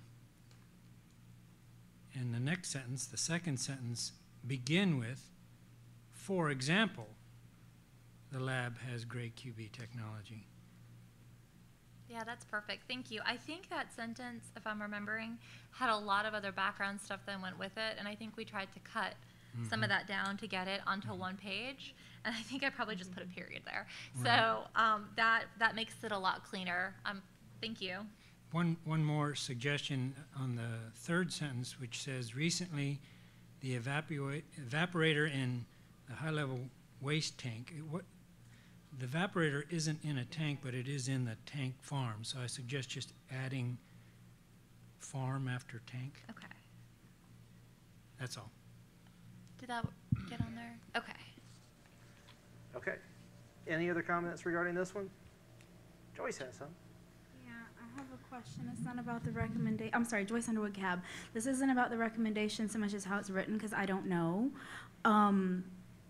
Is it standard in these things to do 2 spaces after the period? Is that how we're doing it? We'll probably clean that up in a little while. Oh, know that I that's just didn't know. non-standard. No, that's not a thing. Okay. It's a thing. I do it. It's period dot. It's a really antiquated. You're supposed to do 1 space now. Yeah. Is it really? Yeah, Yeah. for like 10 years now. That's why I was asking. Lord. But that's okay. That's back in stuff. We'll clean that up. Don't worry about that. Well, just in case I have a right one, you know. I wanted to know. understand. Do we have any other comments regarding SRNL based funding? Everybody understand the pros and cons? Dave, or Dan, sorry. Just a little typo, I think. 4th paragraph, the word location, I think that should be plural. Great job, Nina. Down 1 more paragraph. Yes, thank you. 4th paragraph, where it starts with funding, so you need to go down another page, needs to go down. I need to take all of y'all home with me when I'm Yeah, writing it's not things. here. You actually need to go Y'all are down. so good at this. There you go. Is it really only 1 space now after a period? There it is, location. When did that change? Okay. No, it's always been 2. Mr. Vavakis. Dave Babakis, Cab. Question for DOE, if someone's available to answer it. Does each PBS require a separate authorization from Congress? Terry Spears, DOE. Typically within our funding acts, within the funding bills that are issued from Congress, PBSs will be identified with a specific dollar value associated with them. So the answer, I believe, is yes. Okay. David, did I just skip over you? Nope. Okay, just making sure. Joyce, I saw your card. Nope. Okay. Y'all don't want me to turn to you and ask anything. I get it. I get it. It's me. That's fine. Are we done with SRNL funding? Yep. We're ready to tackle this one again tomorrow? Yep. Okay, great. So let's put this one down. Mr. Malik, I believe this one is yours. Defense Waste Processing Facility, additional failed equipment storage. If you can give us just a brief rundown of what you got. Narendra Malik, Cab. Most of the wording in this recommendation is basically background information on the DWPF, what its purpose is and what it's doing. And I try to explain that the 2 melters have already failed and they have been put in the failed equipment vaults. And the 3rd melter is expected to start its process by end of this year. Although we expect that it will last 3 to 4 years, but knowing the history of previous 2 melters which lasted more than 10 years each, so it could last longer than that, but we need to be prepared to store melter number 3 in case it fails before its life expectancy. So I have provided 3 recommendations, but there is one correction I'd like to make it in the last paragraph, which states the failed equipment storage vault system. System is not a correct word, it needs to be deleted. And I made 3 recommendations. Initiate the budget for the construction of failed equipment storage vault for the melter number 3 and 4. Develop design of the failed equipment storage and start construction to keep the construction cost low. Last time in the Waste Management Committee, somebody asked me, do I have any time frame for this? I said, no, because it takes time to get the budget and then critical decision 1 and 2, and then go into design and then construction. So I don't want to put a timeline on that, but DOE should consider looking at the cost that it should be done fairly quickly. Before we go to the floor, can you cover which part was it that needed to be deleted again in the 4th paragraph? Last paragraph, the failed equipment storage vault system. System is not the word it's needed. It should be removed. Okay. Now, are there any questions, comments, concerns on this one? Susan, I think I saw yours go up first. Susan Corbett, CAB. So we currently have one that's already failed. We have one or two that have already failed. 2 melters have failed, and they are already placed in the failed equipment storage vaults at DWPF. They're already in storage. Yes. Are they encapsulated in something? I cannot answer that, but we know that they are in a big steel tank, which we've seen for that melter number 2. So I think somebody from DWPF or DOE can answer that. So, okay, but I mean, they are highly radioactive. Right, and they're Jim Folk again, yes, they're stored in it's a 1-inch steel box is where they're stored down in the vault on the south side of DWPF. Can you give us a sense of the size of a melter? Oh, I should have that off the top of my head. I don't. It's something on the order of 20 feet long by probably 10 to 12 feet wide by another 15 feet high. So Okay. rough numbers. Okay. And it weighs about 70 tons. Right. How many tons? 70. The last one that we pulled out, Melter 2, since it still had glass in it, was like 84 tons. So, and the box itself goes for about another 70 tons. So these would be difficult to move on. How would they be moved? On a train? Yes, that's. Are they going to go to? That's how Well, they were moved. no, were they going to go to the permanent repository eventually? That would be decided, but most likely, yes. So are they currently in the are they stored in a way that it's transportable, or would they have to be repackaged? It would likely have to be repackaged into some type of shipping device. But again, it's inside that steel box. It was pulled out of the DWPF. It's only about 300 yards away where the storage is. So, but it was all done by train and obviously large gantry crane. Okay. So what you're recommending is that a separate facility be built, storage building, a vault of some kind or something be built for these? Well, right now, there is no other storage vault for number 3 in case it fails. So it should be prepared. Yeah, Okay, and I just see what to you're keep the saying. numbers right, it was 2 melters can be stored in 1 vault. I see. So we have the 1 vault, the 2 melters are in there, and it's full. So we need another vault. When it's time for melter 3 to be packaged up, see. we'll need a place to put it. Okay, I understand. Thank you. Thanks, Susan. David? David Hall, CAB. It seems to me the whole gist of this recommendation, Randa, is you're concerned that there is no vault right now, and melter number 3 could fail sooner than the previous melters, correct? Well, that's the assumption. Yeah, so you want to have a vault ready if and when that happens. That's correct. So this is all about timing. So I would like you to reconsider putting some sort of time frame in your recommendation, say within the next 5 years or the next 10 years, some frame of reference to give DOE something to go on, because frankly, DOE is going to do all of these recommendations anyway. Your concern is timing. I agree, and I think I can change the number 3, start the construction to keep the construction cost lost, and it should be completed within next 3 years. Next 3 years? Yes. That'll be number 4. Hang on. Okay. He wants to add, well, I think you could keep that at the end of number 3. Start the construction to keep the costs low, and it should be completed within the next 3 years. Yeah, it could be. Yeah, stay in this number 3. Well, you know my English, you know that. Oh, yeah. It's better than mine. Dawn? Dawn Gillis, CAB.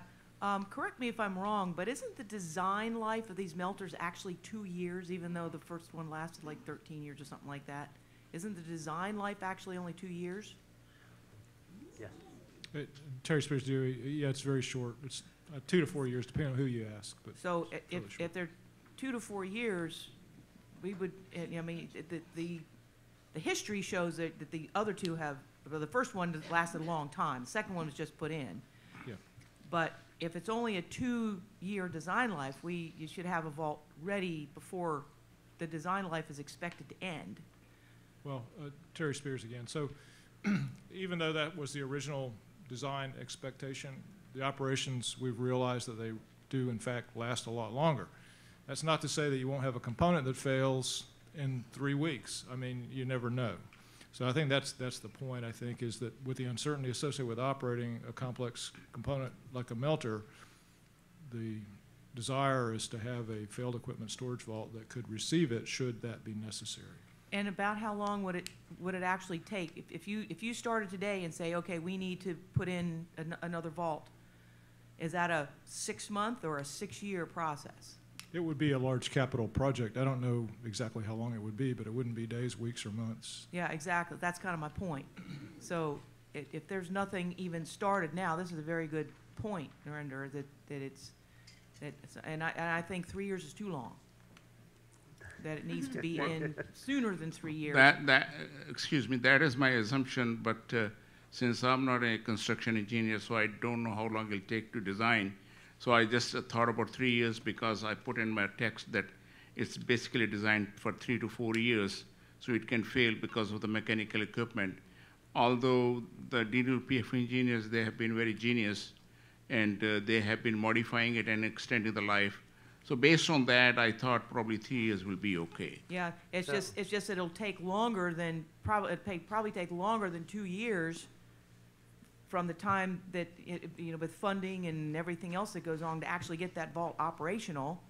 And if that thing goes and then that's going to shut down DWPF until you can get it disposed of, get it out, well, unless you can sit it on the rail car for a while, but I don't know. But anyway, I'm just thinking 3 years is probably a little too long. But I totally agree with your recommendation, let's just timing. What would be the time for you? What would you want to put in there? I would say 2 years. Just 2 because years? of the 6 design months? life. No. The design life of the, they've lasted longer, but a lot longer. But the design life, if the design life came out after this, that the design life is now 5 years, it'd be one thing. But the design life is still 2 years. So does anyone else support changing it to 2 years? Is everyone okay with leaving it at 3? I have no objection changing the 3 to 2. Okay, let's change 3 to 2. Larry, I believe I saw your card next. Thank you, Larry Powell, Cab. The first vault that was constructed, when was it constructed in relationship to when the first melter was started up? Terry Spears, Dewey. The failed equipment storage vault was part of the original DWPF project, so it was essentially the same time as DWPF was constructed. So I think, the sooner the better. I mean, we're sitting here working with a melter that we don't have no way to put it in a vault, no vault to put it in if it fails. Sure. So, yeah, thank you. Tom, did Larry steal your question? No. Okay. Tom French, the cab. I guess one thing we'd need to know to set a time limit is this going to be a capital project? Because if it is, it has to have a line item budget. It takes 24 months, 36 months to get a line item budget approved. And you're doing the design work while that's going on because you have to keep submitting stuff. But I don't really know how much this would cost. And I don't know if it's a line item project, but if it is, it would be at least 3 years. So we should find out if it's a capital project or not. Joyce. Joyce Underwood, Cab. Please, God, don't let me jinx this, but in the unlikely event that this thing fails and we don't have a vault, what's the worst case scenario? What will happen? Well, I guess it depends on the nature of the failure. I mean, we would try to repair the melter and continue to use it, which is feasible, but unless we knew what happened, in worst case scenario, if you don't have a place to store it, you'd likely leave it in the melt cell while you await a place to store it. So is that going to just stop your production or your processes Worst while you're case waiting? scenario, yes. So it's not going to cause a huge catastrophe. It's just going to slow things down or stop things. That's correct. Okay. Narendra Malak, I think it can be stored in F Canyon. There's plenty of space. Mr. Ravakis. Dave Babakis, CAB. Regarding recommendation number 3, I'm just trying to understand how this will keep the construction costs low by doing this prior to when the unit actually fails.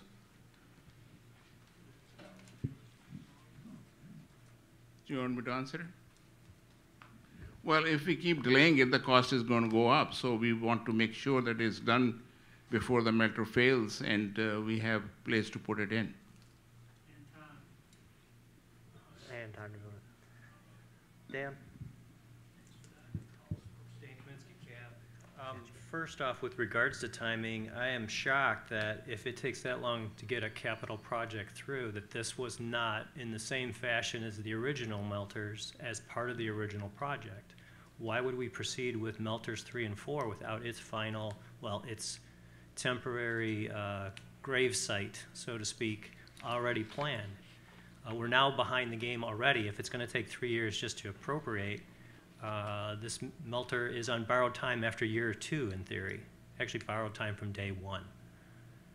So that would just jeopardize the entire operations, where you'd have hundreds of millions of dollars of equipment and resources standing still, waiting to put a dead melter to bed.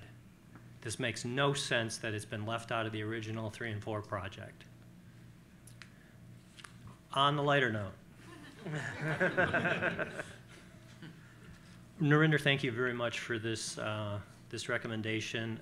It was an eye-opener and actually a joy to discuss in the last committee meeting. So thank you very much for your hard work. Thank you, sir. Just a couple points, and these are just minor typos. The second paragraph appears to be a quote, though there's a couple errors in it. So if it's actual direct quote, we'll just leave it as is. It is direct. There are direct quotes. Okay. We'll leave it. But I'll check it one more time. Yeah, the first sentence there, mission is to recognized, is incorrect. I think the word to should be eliminated. And the last sentence, confidence in our people and capabilities, really should be its people and capabilities. Okay. And then the fourth paragraph, just the transition from however, you got however in there twice. So the first however in the middle of the paragraph should likely be removed. And you already corrected the vault system that we had discussed. So that's all I had for input on that. Thank you again. The second, okay. Susan? Susan Corbett, CAB. Just a couple questions so I can understand this, because I do think that we have to look at the long-term game plan here. Do we have like spare melters sitting around? We have additional parts, or we have to order them when the one? How long does it take to get one? Where do they come from? Well, let me ask Jim to address that question. I mean, my question is like, we talked earlier today about accelerating everything. We want to accelerate cleanup. So it makes sense to have everything in place to keep that moving forward quickly without stoppages. So if the melter is a single point of vulnerability, I might say, it would make sense to have a lot of backup melters sitting around in case one goes out, so we don't have to wait for it to be ordered. And if that's happening, then we ought to have plans for where we're going to store these, more than just 3 and 4 maybe, a bigger plan overall. And then I'm just wondering, what is it? How many melters total are we going to need? Has someone projected that out down the road to finish this project? You need to consider changing your quizzes to multiple choice. I'm sorry. Because if we're just building 3 and 4, why aren't we building 3 and 4 and 5 and 6 and 7 and 8? They're good questions, Jim. Let me start, and then you can remind me of which parts of the question I missed. But melter 3, okay, let's start back. Melter 1 and 2 are done, in the hole. Okay, melter 3 just put into DWPF. It's essentially ready to go. So we're doing the final checkouts. In December, we'll be starting up that process. So 3 is good to go. 4 is on site, probably about 2 years away from completion. So again, recognizing the size of these things, probably $20 to $30 million worth is the value of a melter. So melter 4 now is up in the rack in the storage facility. It's having some piping done to it, probably, again, 2 years ready to go after that point in time. Now, one of the things we've done, we don't have any other melters beyond that. Again, now you start getting into a balancing act. If I were to say my mission were 20 years, and each melter was good for 2 years, I'd have 10 melters stacked up and a bunch of money tied up. So that's not very practical. The other part of it then is to start looking out and trying to stage yourself so that you have a reasonable amount of time, assuming 7, 8 years worth of life, right, based on some history, where you can then start having some lead time into buying. So for instance, now that we have 3 in the building, we're going to start our planning effort for number 5. Now, along those lines, there were certain materials that you need for the melters where the manufacturer was going to go out of business. So we've actually gone out, and this is the refractory that's inside the melters. We've actually bought the refractory for 5 and 6. So again, part of that planning of looking ahead, what could be my shortfalls in meeting my finishing the mission, and we've identified those. So again, you kind of got to do a balancing act. The same thing goes with the vault itself, right? So again, it's probably, and I'll put a little insert here maybe for some of your timing, it probably is a capital project. From where we are today, it's probably a fiscal year 20 project, right? Because the 19 budget's already been developed, it's going through the process. We'll do a little bit of design coming up, but it'll probably start in FY20. Practically speaking, it's probably, again, pulling out of the air, $20–25 million worth of work, put a few years on that, you're probably talking about 5 years before that vault is really in place and ready to go. Right? So again, all of these things, you're balancing what money you have, what infrastructure you can build, and the like. So I was just thinking of economies of scale in terms of building the storage units, what it would be better economically to build more than just 1 or 2. You know, if you know you're going to have multiple melters anyway to finish the project. I can understand about buying the melters in advance, but maybe in terms of storage, I don't know if it makes sense to build more at one time. Again, from an optimistic perspective, I would expect 3, 4, and 5 would finish the job. But you always got to be ready for that one that might fail. Or you think you got the last one in, and it fails for some reason prematurely. So again, but it's always looking at the balancing act between what do I have money to spend on today, what does the life cycle look like, and the like.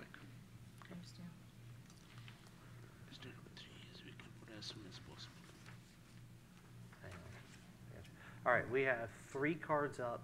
I'm going to ask, we now have 4 before I had a chance to ask. I'm going to ask that no more cards go up for just a little bit, for real.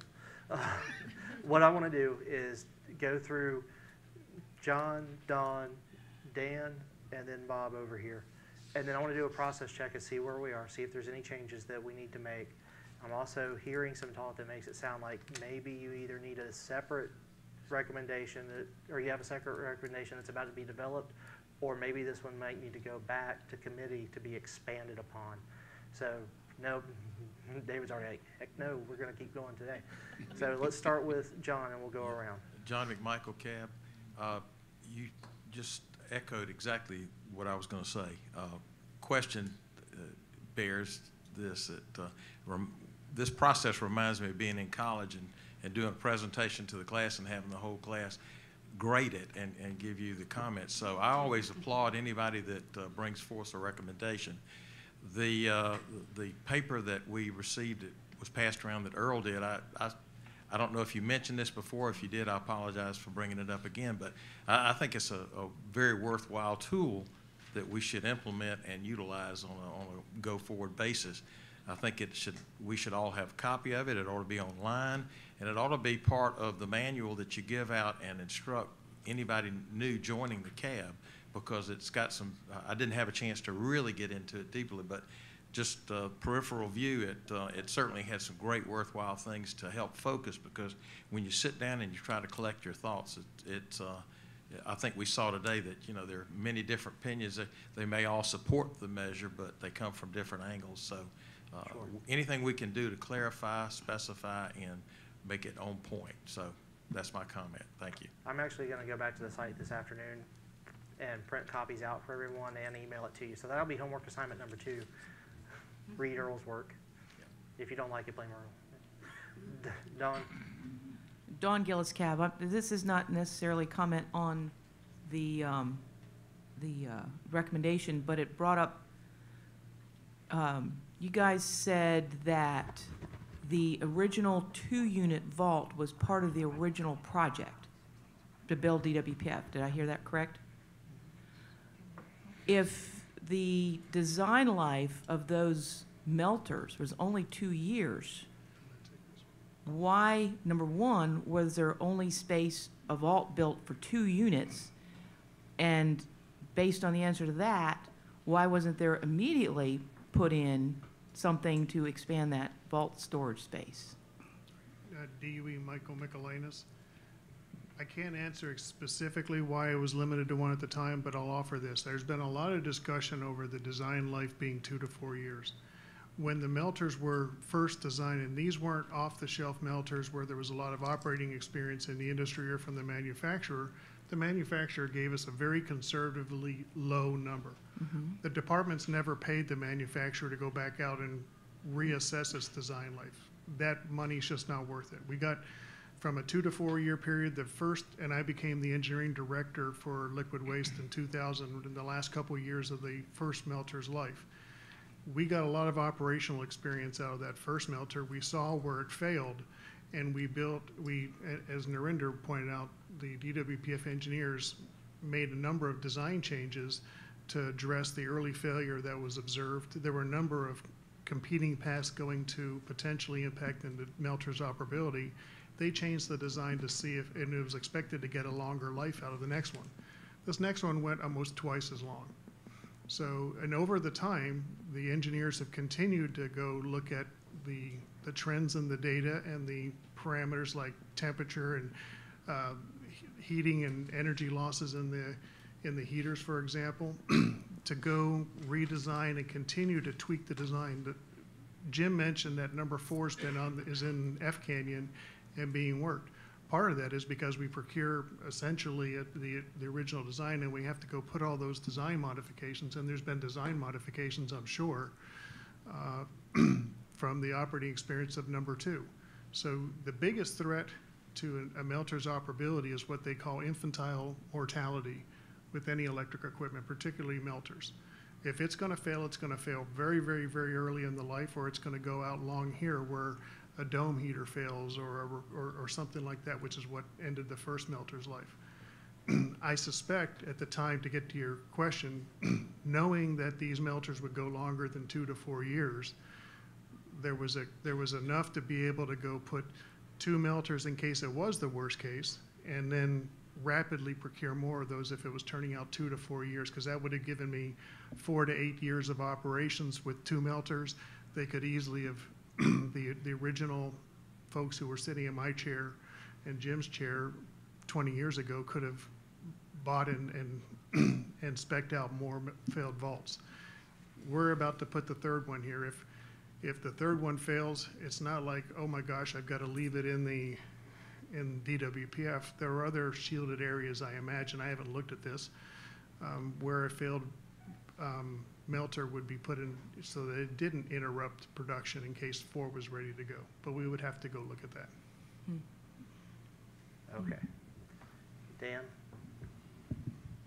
Dan Kaminsky, CAB. Michael, thank you for that information because it sheds a different light on what the critical path would really look like in a case like this. If number 4 is 2 years out, that really is technically your critical path to have a solution in place so that when number 3 fails, we're not waiting around to move number 3 out to get the very expensive spare part that we chose to put on our shelf while we're waiting for a relatively inexpensive disposition path. But preceding that, buying 5 and 6 refractory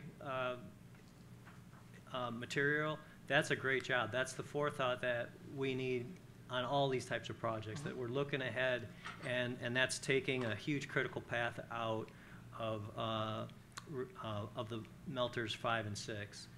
And I think we just need to carry on with that type of thinking because getting this late in the game and not really having a complete solution for number 3's failure seems partially inexcusable, but if you've got a contingency plan that it wouldn't get in your way, great.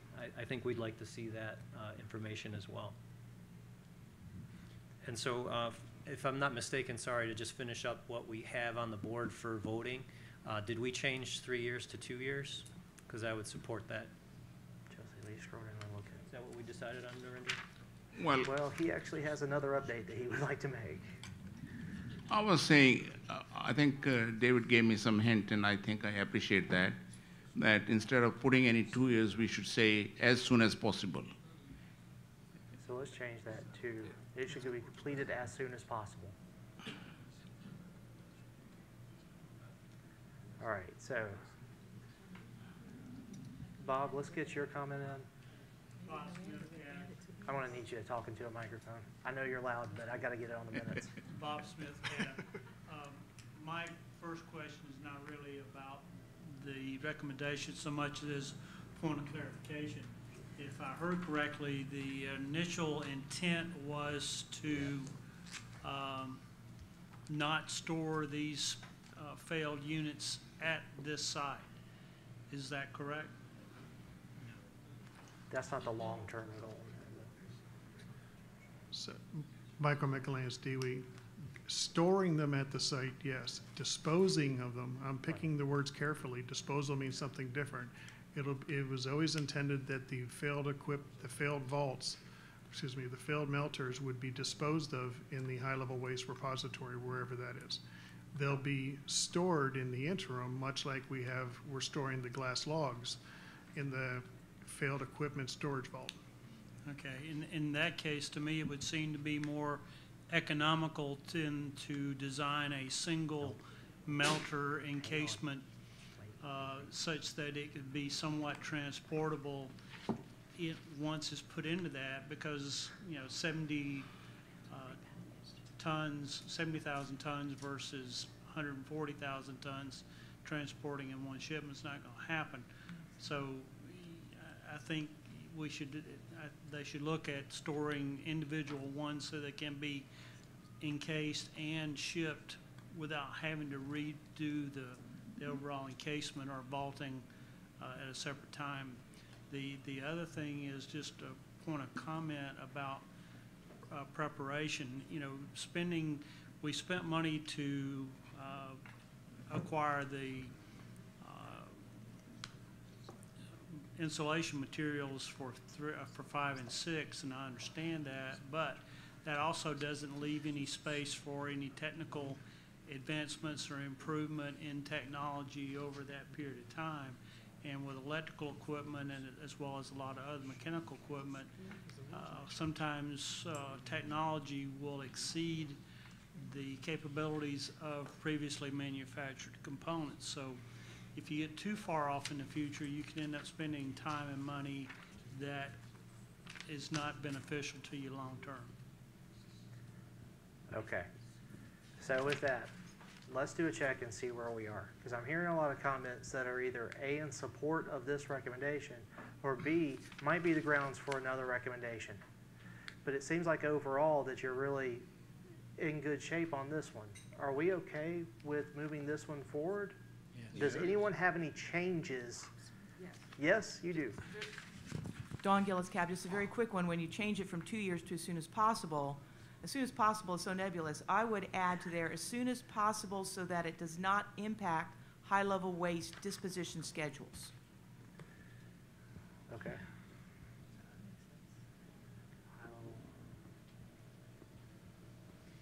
Okay, good. I appreciate their wording. All right, so our recommendation manager signed off on it.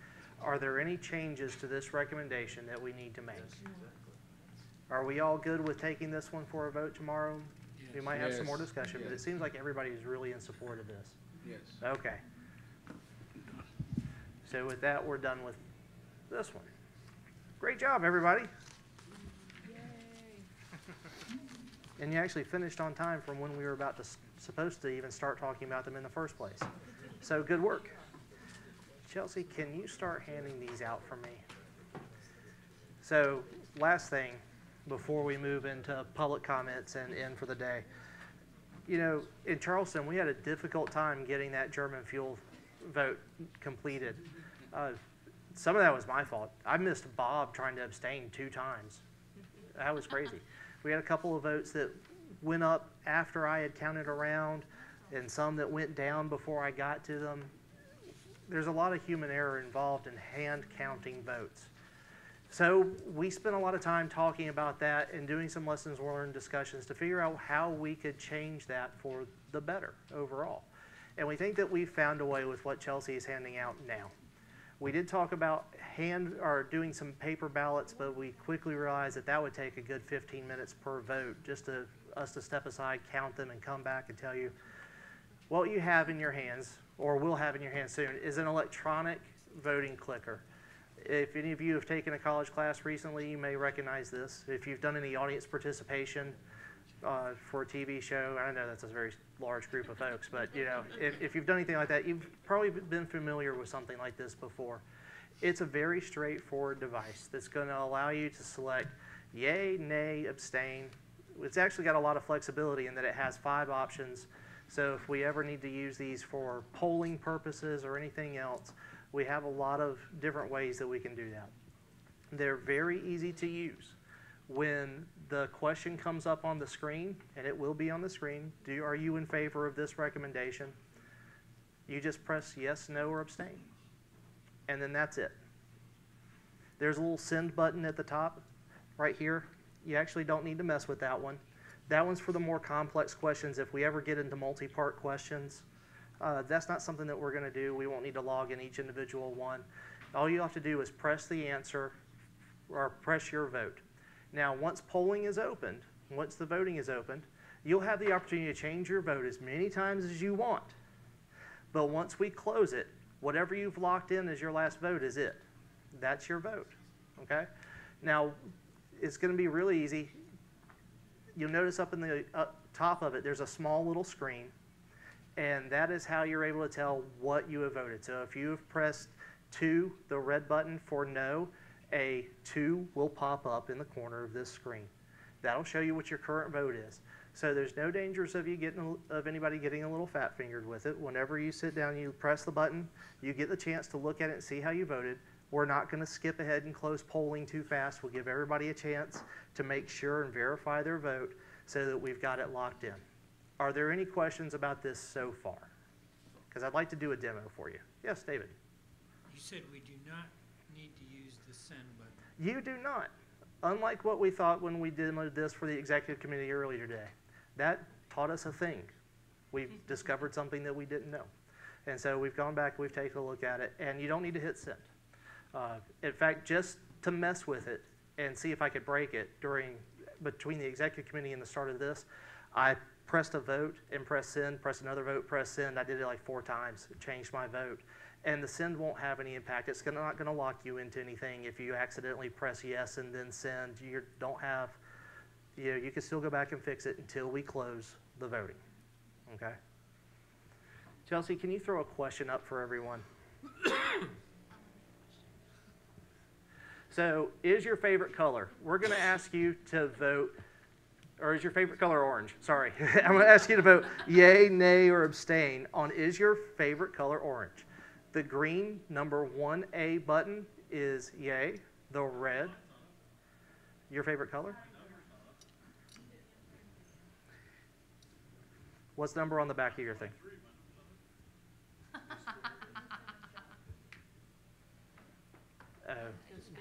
Well, give him his number. Oh, you reset it. Reset it for me. Mm-hmm. It didn't change it. Yes, it's going to reset everything. It didn't change there. Yep. Mine's not registering, James. She just closed it out. So it's not going to show up. Let me see what yours has got. Yep, and it should work just fine.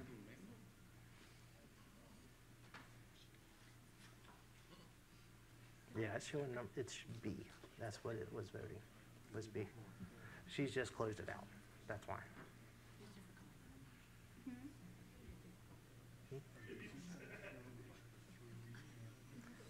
We're not going to do, that's a good question. So let's talk about that for a second while she's resetting. We're not going to do elections on this because you have the right to write into a candidate. And unfortunately, there are no letter keys on this for you to write in the person who isn't listed on the ballot. So what we want to do is we want to make sure that for elections, those are still going to be paper ballots, and that you have the opportunity to write in your preferred candidate if the person that you want is not listed. Okay? On the off chance that every single clicker breaks or the vast majority of them break, and I've got a backup, I've got 40 of them. So on the off chance they break, we'll always make sure that we have paper ballots available if we have to go to it. So we still have a few people that haven't voted. So if you're not sure if you voted or not, do me a favor, take your clicker and look at the back side. There's a number that's attached to it. Each clicker is numbered. Now, the question is are we tracking how you in particular vote? No, I've just assigned you a number so that if one of them gets lost or misplaced, I know who to go ask for number 40 from. So we haven't tied the numbers to a person in the system. It's just on a separate sheet of paper. Yes, sir. This one's not registered. No, it's not registered. Yours not registering either? Well, let's take a look at it. That was done on purpose.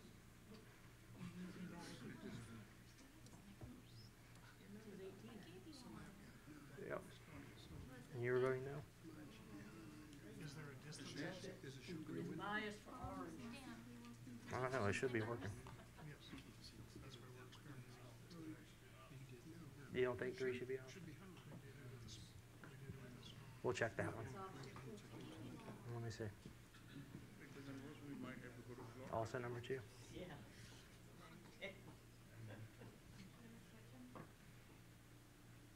No. Hang on. Whose else isn't working? Who has, and what's your number? Assuming we can even see those numbers. So that's mostly an accountability fixture for us so that I know up to the front of the screen who hasn't voted yet. And so if I'm not seeing something illuminated, then I'll ask who has number 9, make sure that you vote. The green have voted. Yes. The people that are white have not voted? That's correct. Okay. So DOE, Michael Mikolanis, while James continues to go take a look at some of the ones that didn't show up, let me explain a little bit about what we did in the executive committee today and where James is going with this now. One of the questions that came up as we demoed this, and we did it with a smaller set of controllers, and we had a couple that didn't light up. The question came out, well, how do I know if my vote's been recorded? And if you flip it over, you'll be able to see the number that your controller's been identified. We won't close the voting period out until everybody who has a controller sees it shift from white to green.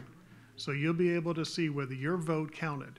And if we end up sitting in a situation like this and the batteries are dead, some of these we did not check out. We checked out a number of them to go test this to make sure the system worked and we knew how to operate it. This enhanced feature of showing the controllers that have been handed out to people is an improvement we've made since this morning so that each of you can be assured that when you think you've cast a vote, that your vote actually counted for something. And for now, at least, if we need to replace controllers, we'll replace controllers with the folks who are wrestling with it, and we'll have to go look at whether the batteries are weak in it. I don't know how long these things were on the shelf before we procured them. We just procured the system within the last 30 days, so I'd like to believe that the manufacturer sent us with good batteries. James, I did the tap dance for you while you were troubleshooting those 5 that didn't necessarily register, but we would not close out a vote until everybody had raised their voice to say, yep, I voted and this is it. So we'll figure it out. I'm not exactly sure off the top of my head. If we have to change out different batteries for ones that we know that are transmitting all the way, maybe some of them do have weaker batteries to where it displays on the screen, but it's not strong enough to send the signal. We'll So find that out. James, by tomorrow, Yep. before we use the system for tomorrow, I'd like you the CAB support team, to go through and put a chart for all 40 of them. Yep. And let's take a vote with all 40 of them. I want to demonstrate that all 40 of them work, and if Yep. some of them have weak batteries, let's pull those out. Yep. And then set it up so that tomorrow we've got strong batteries. Absolutely. If I need to go out and get more batteries tonight, we can do that. I think we'll be good. Narendra? How do we know that which candidate we are voting for? Again, in this instance, you're not going to be doing elections with this. Okay. This will just be recommendations. Because for elections, I want you to have the ability to write in if your heart so desires. So only recommendations and major votes will we do this way. It's very quick for us to set up a vote for one of these. So if something changes from voting in favor recommendation to the majority want to table it and we need to take a vote, we can make that adjustment very quickly on the fly. But the main intent is for your major votes, like recommendations and such, your minor process stuff. Yes? And let me amplify, Mike Mikolanis, DOE. And James mentioned that we're doing this to try and take the human error out of the counting of hands going around the table. We have to work out the human error, the mechanical error with batteries, evidently. But we do not intend to change the voting for leadership decisions because paper ballots is the way it's always been done. That process has worked well, no reason to change it. Only the substantive votes that we formerly did with raising of the hand and hand counting is what we're trying to reduce that likelihood of human error creeping in. We're still leaving the option to use hand counting for very simple things like, okay, who wants Tuesday for a cab get reunion thing or Thursday for a cab reunion thing. So simple things, we're not going to go to paper or electronic for every single thing. It will get wrapped around the axle and you won't be able to do simple things like you have before. Okay. Any questions about this? We'll test every single one of them tonight. Every one of them. And make sure that they work. Okay. Of those who did vote? Yes, a full third. Of those voting?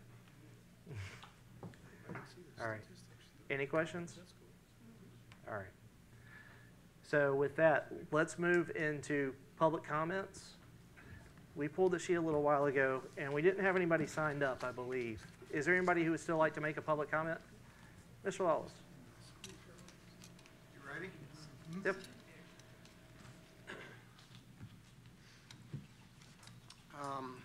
I'm not particularly fond, by the way, I'm Bill Lawless from Augusta, Georgia, former cab member. I'm not particularly fond of the way you're doing the motions now for public input because it's kind of a fait accompli by the time the public gets to put its input. So you ought to think about doing it in another way where the public can make comments in an online venue. Let me take the recommendation for the failed equipment storage. I give that one a C+.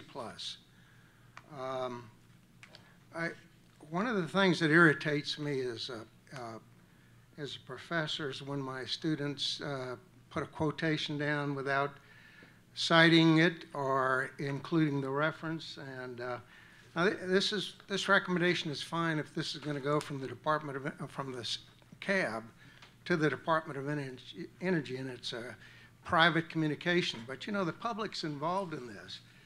And there's no way the public knows where this quotation is coming from.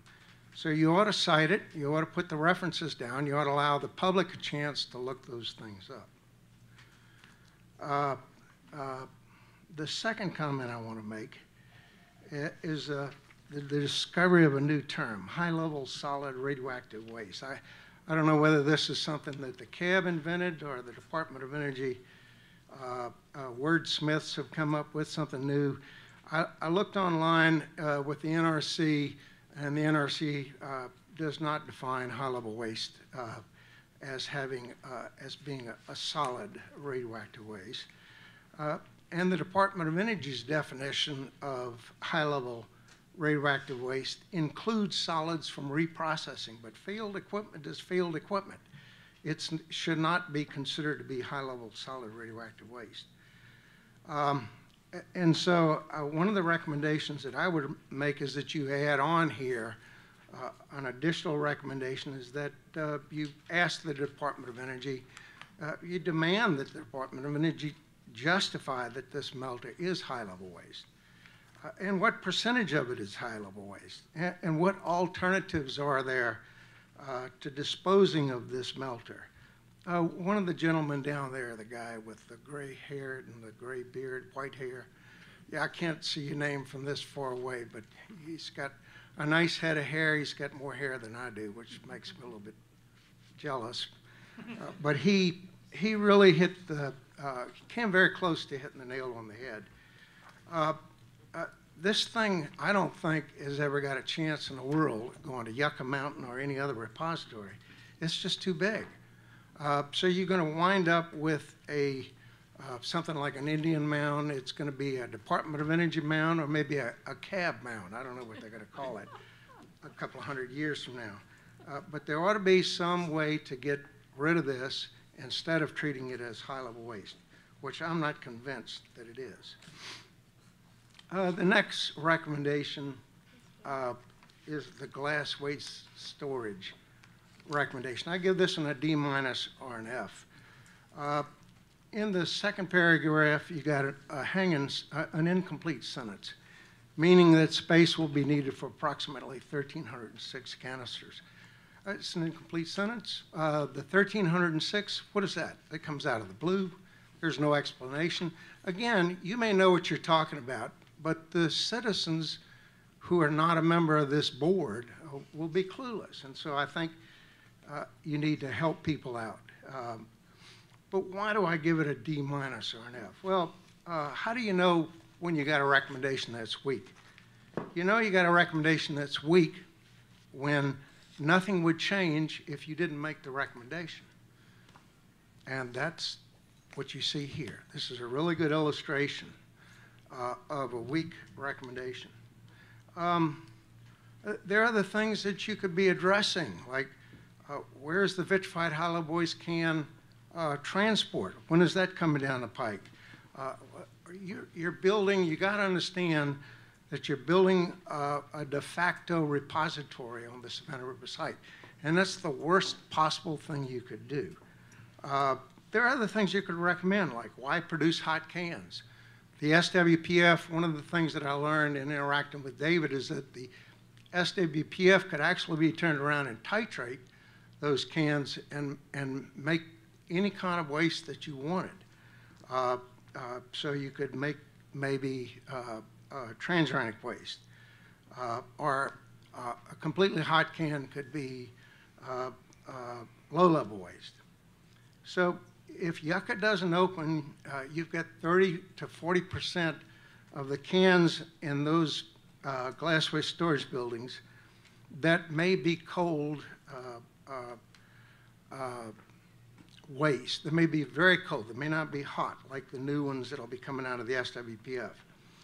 And so another recommendation that I'd recommend is that you ask the Department of Energy to compare the heat loads from the spent nuclear fuel with the hottest vitrified hollow voice cans that'll be coming out. This is really important. One of the things I learned today is that glass waste storage building number 1 is where the double stacking is taking place. That's a really terrible thing to happen, in my opinion. The citizens here discovered that the first glass waste storage building, that if electricity failed, that building would be unable to get rid of the heat loads. And so we demanded that we didn't request, we demanded that the Department of Energy design glass waste storage building number 2 so that if electricity failed, it would be okay. So the heat loads would dissipate without causing a great deal of problems. And so I think that that's something that we need to consider in the future. Thank you very much. But again, my problem with this is that it's unfair to the citizens to make public comments and spend their 5 minutes of time on motions. This should be addressed during the motion period, not during the public comment period. Thank you. Please keep in mind, too, that at the committee meetings is really far and away the best place to get your viewpoints in, especially from the public for recommendations, because that's when they're drafting them. And it's a lot easier to make comments at those meetings when you're able to come. I agree when they're written and they're available to the public, but why can't they be put online? They're always sent out with mailings. Well, then maybe you could have, let the public know that there could be an interaction, so that if you have grammatical errors, other kind of errors, you could solicit those comments from the public and make them feel more involved in what That's- the Citizens Advisory Board is doing. That's a great point. We'll look at the way that we phrase that information and see if it needs to be clearer. Are there any other public comments that anyone would like to make? Yes, sir. I'll make one. I'm Jim Mara, the Executive Director of Citizens for Nuclear Technology Awareness, and I have a pretty extensive background in nuclear waste vitrification and the making of this glass. And I will counter some of the things that were just said in the fact that I do think that the glass waste storage building, number one, double stacked, is a very safe condition. I don't think there is a heat load problem, and I'm quite certain the analysis was done to ensure that. And I would also counter by saying that getting the glass out or getting the waste out of the high-level waste tanks and into a vitrified form is the absolute right thing to do for us in this region, because we certainly know that it's in a much better stable state as a vitrified glass waste form than it would be as if we were doing nothing with it and leaving it in the tanks. Thank you. All right. Thank you. One last opportunity for public comment before we move on. Okay. One more announcement for you, for those of you who are in the Administrative and Outreach Committee meeting. I know that we're ending a little bit early today, so instead of waiting till 5, let's maybe give it a 15-minute break, give folks a chance to stretch their legs, and then we'll meet over there. Okay. Nina, do you have anything that you'd like to close out for us? No, thank you so much. We'll see you tomorrow at 9 a.m. Thank you, everyone. Okay, we'll call